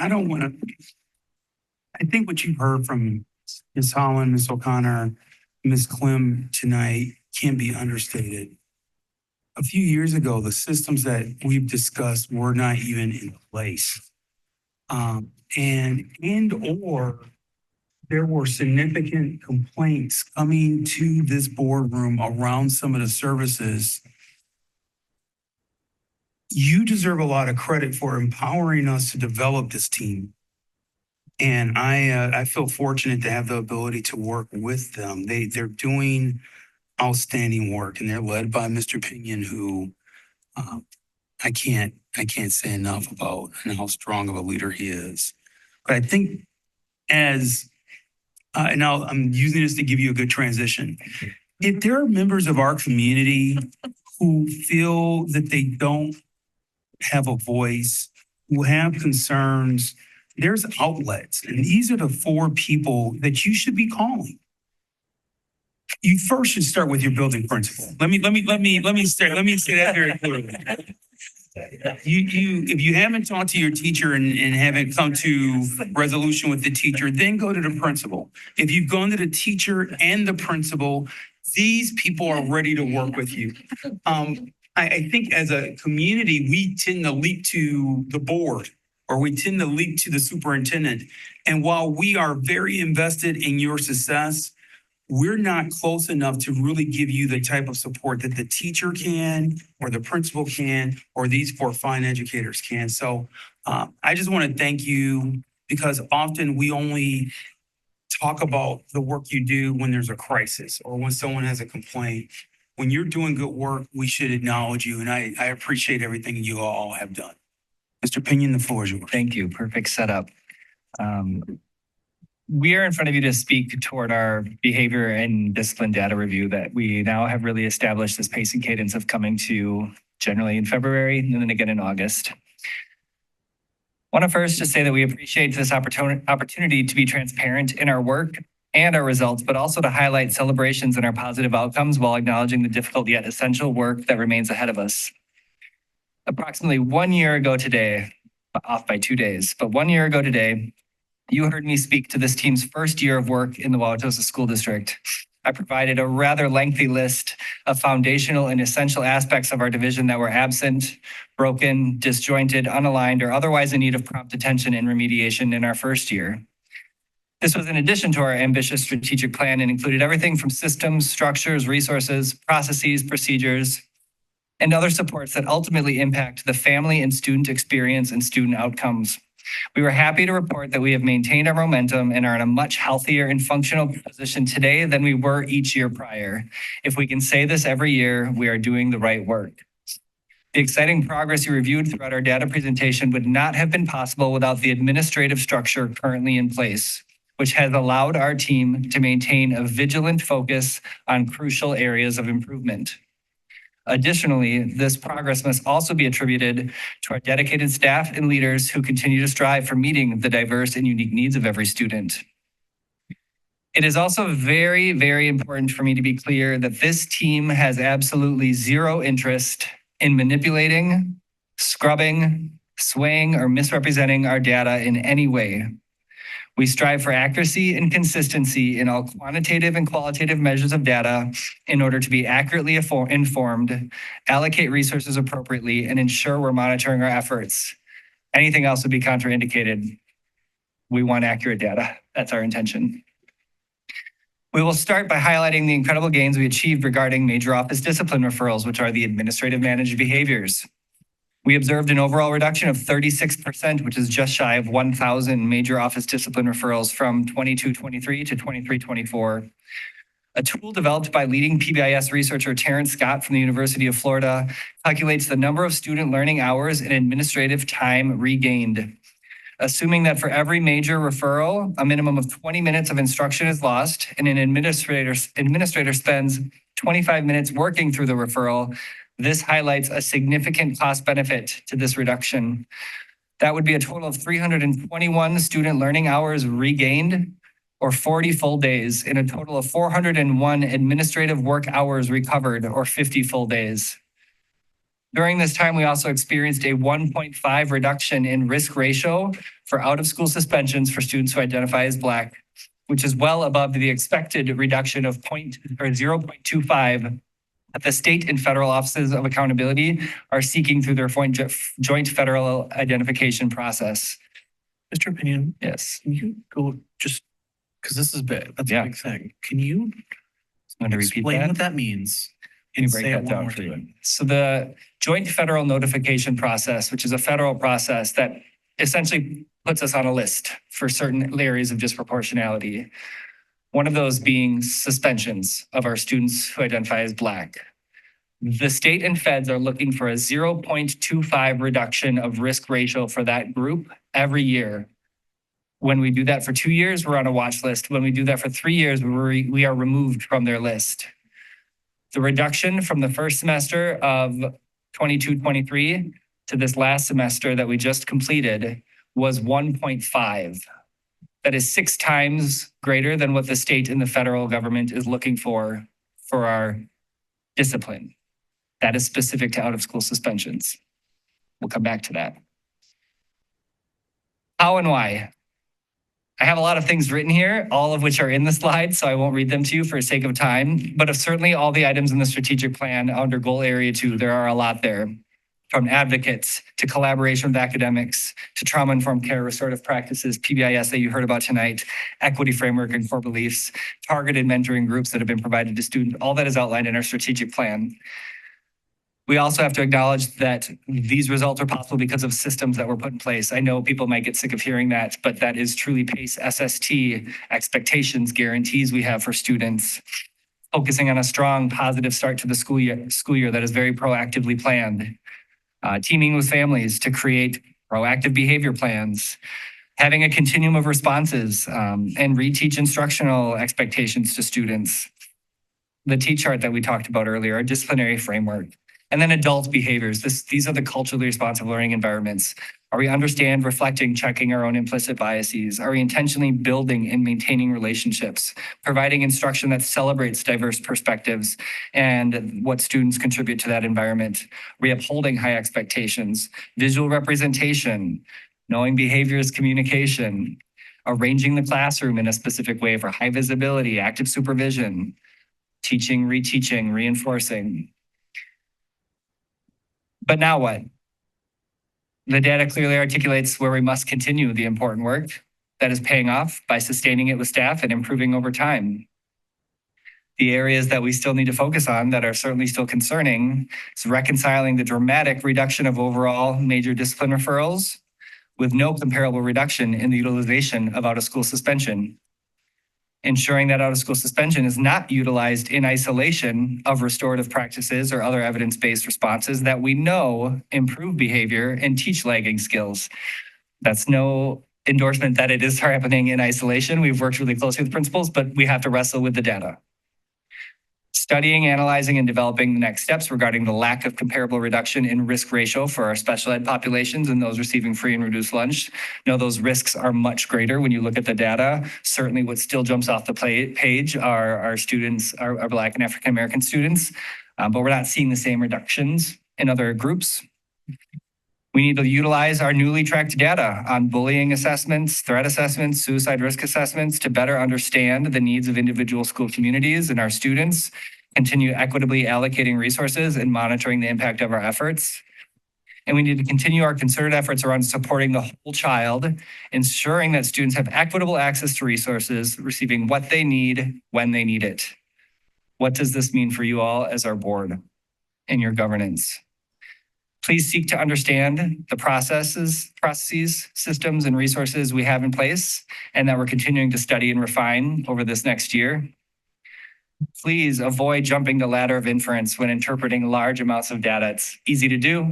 We do it ourselves, although we're paid to do it over time and over a lot of process, but trying to stay low on that ladder of inference. Please continue allocating resources and implementing or revising policies to best meet our student and family needs. And please continue maintaining a vigilant focus on our vision, core values, strategic plan, milestones, and associated key metrics. Hold us accountable while understanding the complexity of our work and our additional requirements and priorities. As a friendly reminder, We can do anything, but we cannot do everything. And this will be particularly true as we undergo the development and iteration or of our next iteration of the strategic plan. Now, we welcome your questions based on the data you saw for tonight. Sure.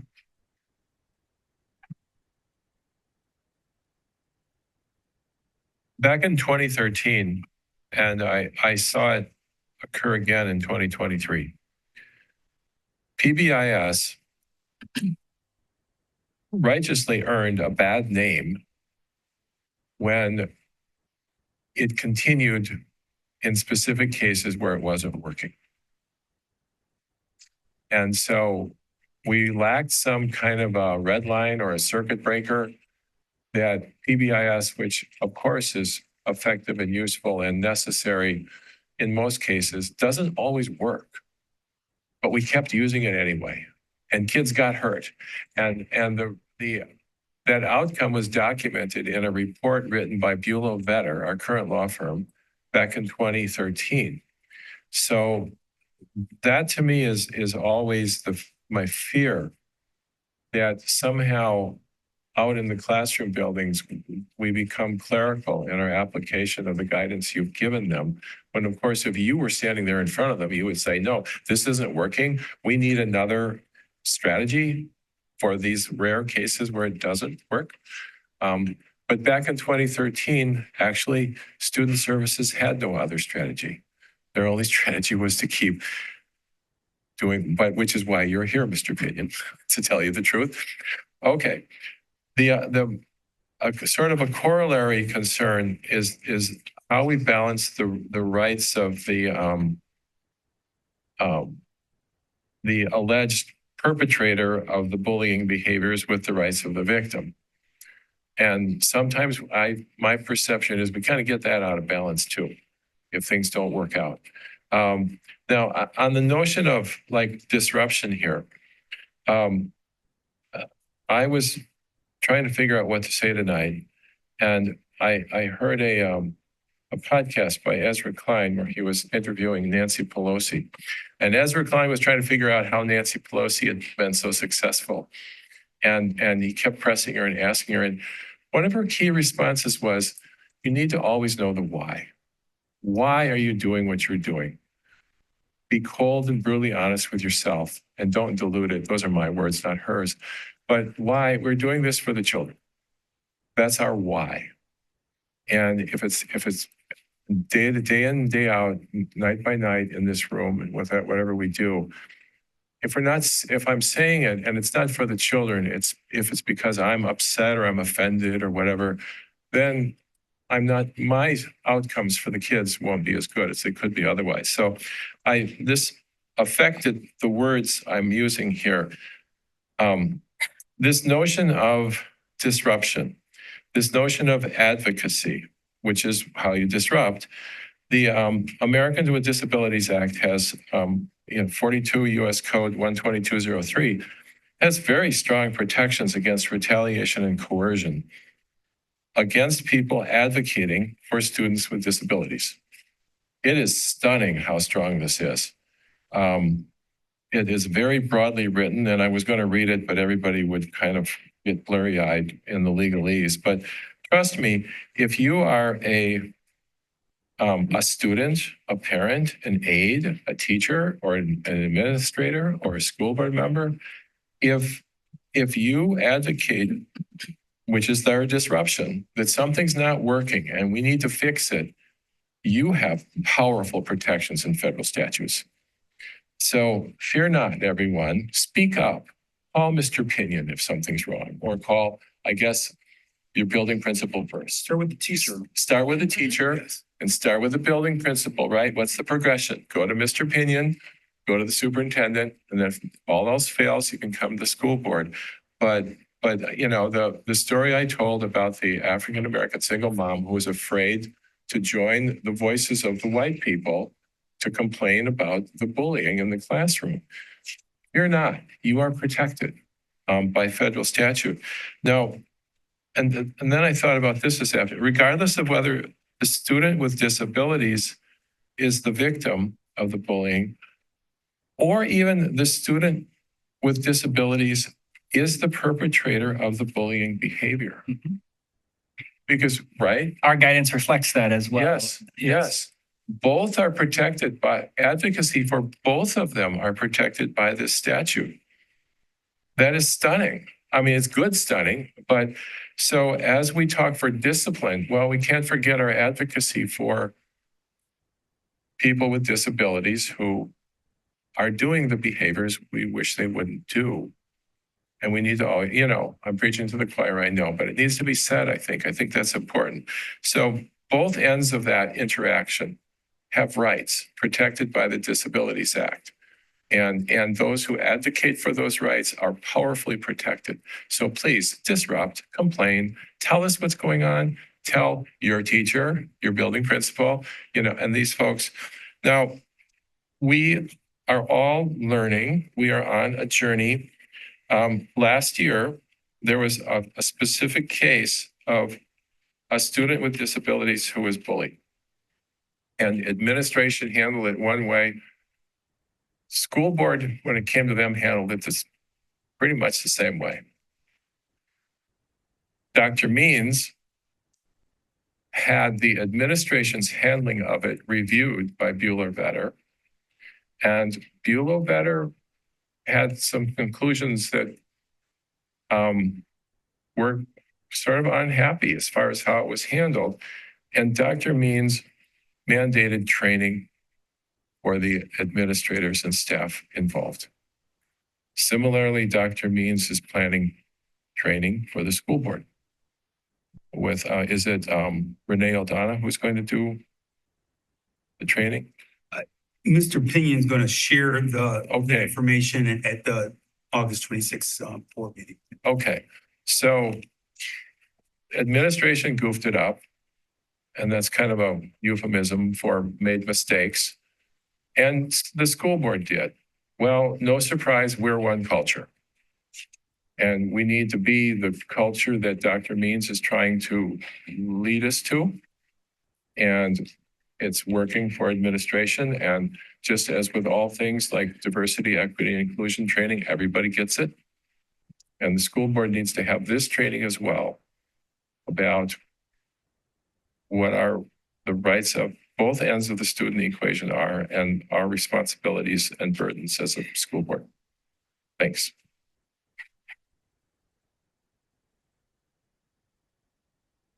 I want to talk a little bit about some of the data that we see, particularly related to suicidal threat assessment.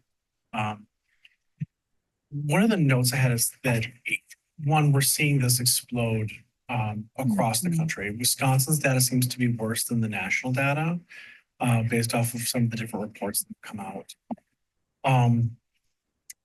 There are 3 schools that had significantly higher numbers in terms of reports. When I see that within the higher ed context, what that generally means is that those institutions in that case, or schools in this case, are generally better at having things that where people are reporting, that different people are paying attention in different ways.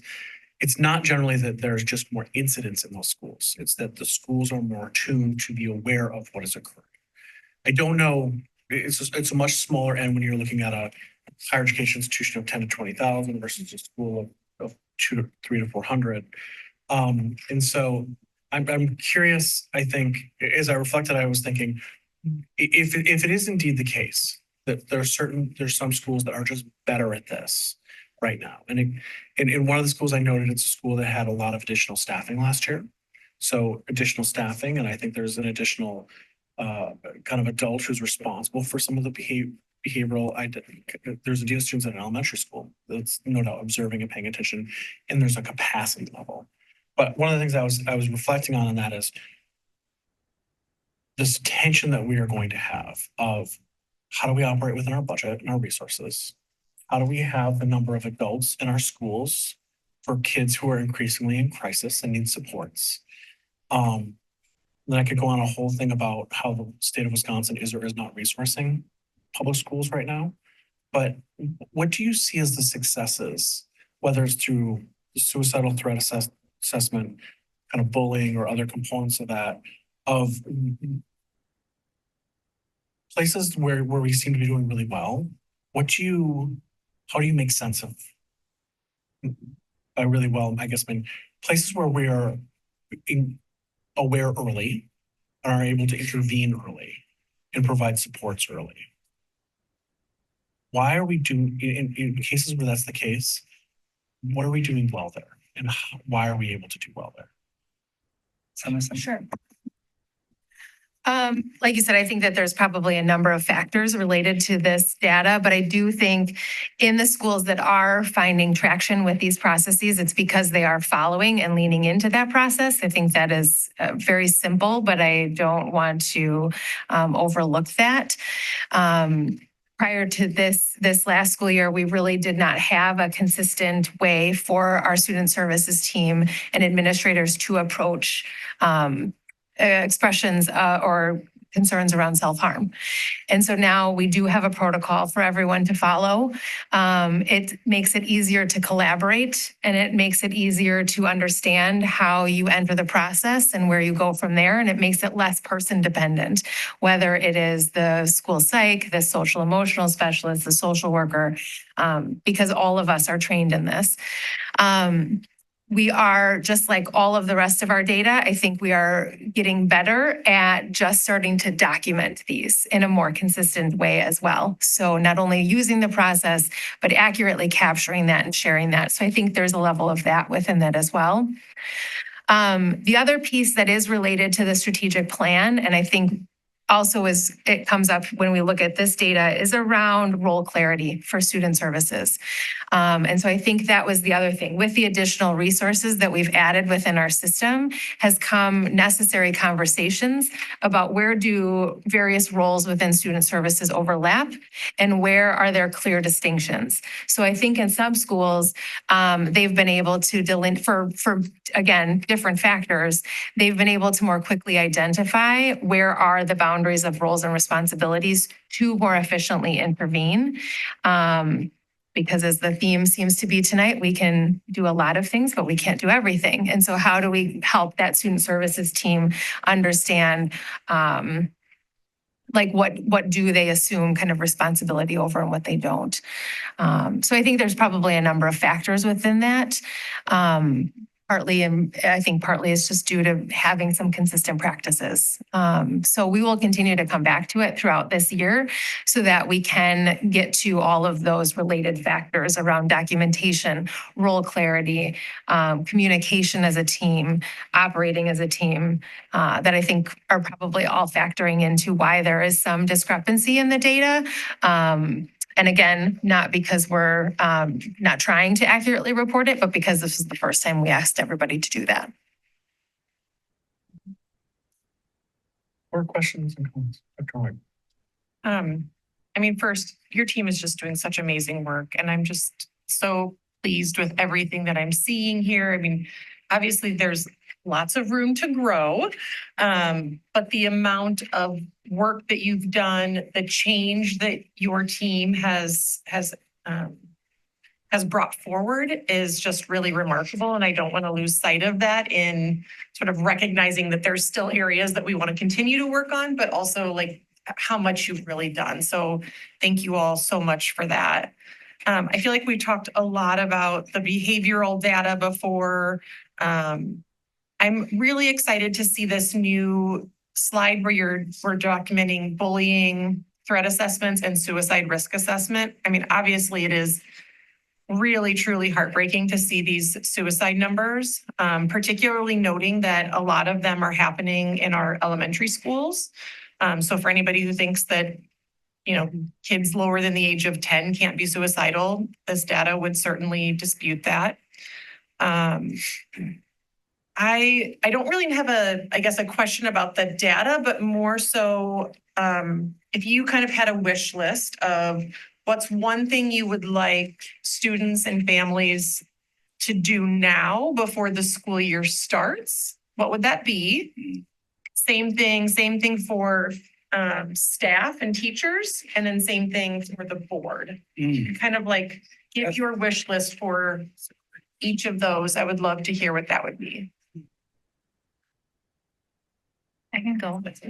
I think that a lot of things happen for our students over the summer.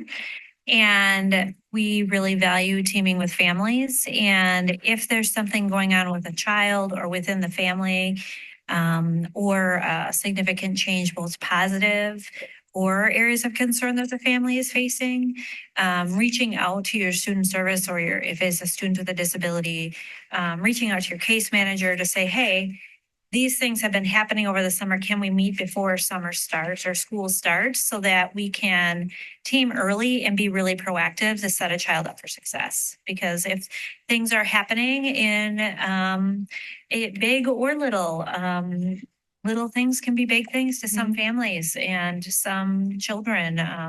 Someone's sick in their family. You know what? It might seem little, but kids carry that weight. And the more we know, the more we can help support and team and set a child up for success. So connect with your school, attend those. If you can't attend, at least call your case manager or call the school, and they will connect you with the right people to make sure at least we are helping children get a good start to the school year. So that would be Mine was similar, at least for our staff and our families, was really make those connections as early on as possible.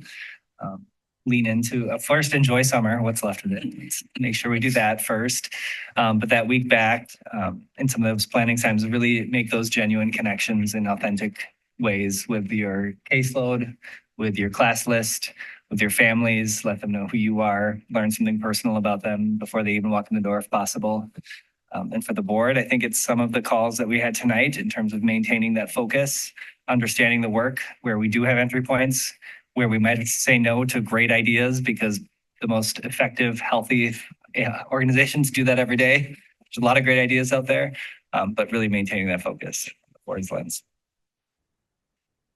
Similarly, to get a jump start on building those relationships, I would encourage teachers to reach out to their parents early. I mean, it's very old school, but sending that note home, sending an email, if you have a Google text message, to send that message to the parents, and for parents to reach out and share about their children and what they expect for the upcoming school year. It's powerful to build those relationships ahead of time. And then once school starts, to continue to maintain the relationship that was established. This sort of ties in with what Jenny just said, but I really appreciated actually the end of your slide deck where you have recommendations for guardians, where guardians can work with their students and teachers. So I was just wondering if this is going to be shared anywhere outside of board docs.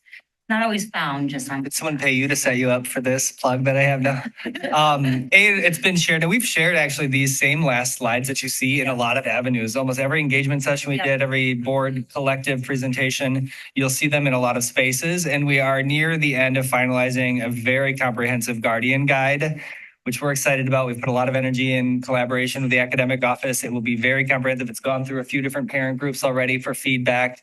But it's essentially a guide for any guardian that might have a question of what do I do at this point when I need help? Or what do I do when my child might need something? So it really guides them in all aspects of that throughout our divisions. So you'll see this there as well. Awesome. Thank you.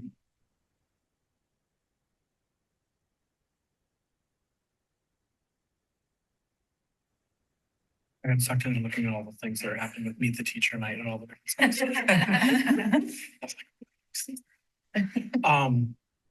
We're doing what we say. Any other board comments or questions? I have one. So there's a lot of discussion about general ideas, but also within each school, the school's culture. What are some of the ways to keep that balance? So just like we talk about academic excellence, we don't want just points of light. We want across the district equilibrium. How are we doing that? What are some of the things that are being done to make sure that, because some schools are perhaps growing faster on addressing the need for behavioral, SEL and things like that. So what are we doing to help the district as a whole? I not have like, I want my kid to go to this school because they're really good at supporting a child with disabilities. We want that to be the whole district, or a child with behavioral issues, or a child who, needs certain kinds of support. So what are some of the things that put that in place, that we have the building work, but then that keeps going throughout the whole district so we don't get points of light within this work? Initially, when I hear you, I'm thinking about the coordinator model that you would all help to support us to have. And that model does exactly that. So through the coordinators, I disseminate, or we all disseminate, like where the vision is going and what is a PD, and then what are the gaps in the buildings, and how are we ensuring all the buildings have access to really high quality instruction, not only from our division, but also the academic division, having coaches and all the specialists in that model, and then making sure that they're part of those teaming structures. So I feel like when we talk about systems, that's what we're talking about. We're talking about like layers of communication that kind of build into a systemic approach. And then like not it just being us telling people what to do, but coordinators making sure it's happening with fidelity in your building. So that's what we're talking about when we talk about those systems and using coordinator models. Thank you. Sure. I also think that some of the guiding documents that we've been able to provide provide a level of standardization across the system where schools can enter where they have opportunities to grow. For example, that student success roadmap was established knowing that different schools are in different places, but we all are heading in that same direction towards the vision. And so one school may choose, and they may have areas of strength that another doesn't, but they also have a couple of areas where they really need to focus their efforts most in line with their growth plan to support that work. And so I think that's where we've tried to support that variance and putting up some guideposts to say, here's the variation and here's where you can lean into where your areas of need are. But like, we're all going together. We're all heading in the same direction. Just one particular barrier challenge to highlight in that work is because we entered a system that had not a lot on paper in terms of a process, structure, systems. How do we do that? How do I write a 504 from beginning to end that is consistent through that evaluation process? We laid a lot of that out to Emily's point about where are we going? How do we get there? And now it's at that point where we aren't creating a lot of new. It's the ability to now, which is really the harder work, is now assessing, supporting, making sure buildings that were in different places are supported to that ultimate end goal of how we get there. So I think the harder work begins now. Any final questions or comments? It's the final report of the night. From a systems perspective, I think there's two takeaways. One is we really want to ground what you heard this evening. We want to ground ourselves in changing perceptions to increase our understanding as members of this community. So the question, going back to Dr. Hoyt's question, the question that parents and staff members alike should ask themselves as it pertains to serving students from a social, emotional, diversity, equity, and inclusion perspective is, who should I approach to help me gain newer perspectives on this issue? Who should I engage? Who should I approach? Because your perception needs to change, but you have to be willing to engage someone else. So I would just encourage everyone, as we think about these things, talk about it, that we talk to one another. And so then the second thing is we should always recognize that the system structure generates its behavior. The system's structure generates its behavior. When we didn't have a division of people and family supports, I'm not surprised that we saw more disciplinary problems. I'm not surprised that we saw more burnout from staff members. I'm not surprised that we saw more frustration from families. The system was not structured to serve the people that we actually wanted to serve. So when Mr. Pinion says that the structure that we have in place right now is generating the results, and we're not cooking the numbers, this is what's happening. It's because we recognize that the system structure generates this behavior. So the question that I would just ask the board to continue to think about is, when things do go wrong, and they will, we work with people. There will be some point throughout the school year where things may not go the way we want it to go. The question parents and the board should ask is, how can I focus on the internal causes rather than dwell on external blame? How can we continue to refine the system versus blaming external issues? Those are from a systems perspective. That's what the 5 of us will continue to do. We're going to ask the board to continue to do that work. These are questions that I continue to kind of reference back to when I reflect on the work. It's the systems work that we want to build. It's not always exciting. It's staying low on that ladder of inference, not leaping to action. If we continue to do the work that we've put in place, I can assure you that this team is good enough that they're going to move us where we want our kids to be. And in September, from a thematic standpoint, in September, when you hear from Dr. Marble and her team, you're going to hear the same results. You're going to see the same results with academic performance. The structure of the system will generate the behavior that we want. Thank you all for your work. It is, I remember if we go back a year ago or 2 years ago, that I don't think I ever expected to see as dramatic of an impact of the work that was being done affecting what our numbers look like today. And so that initial conversation we had about the risk ratio. So thank you for your work. You worked much faster than I ever would have imagined. And thank you for your work in changing the system to be able to address the needs of our students. With that, it is 9:53 p.m. May I have a motion to adjourn? I move to adjourn. Second. Thank you, Mr. Morris. Ms. Summers, please. Mr. Morris, Yes. Dr. Hoik, Yes. Dr. Worley, Yes. Ms. Summer Rowland, Yes. Mr. Meyer, Yes. Dr. Jessup Banger. Yep, and we are adjourned.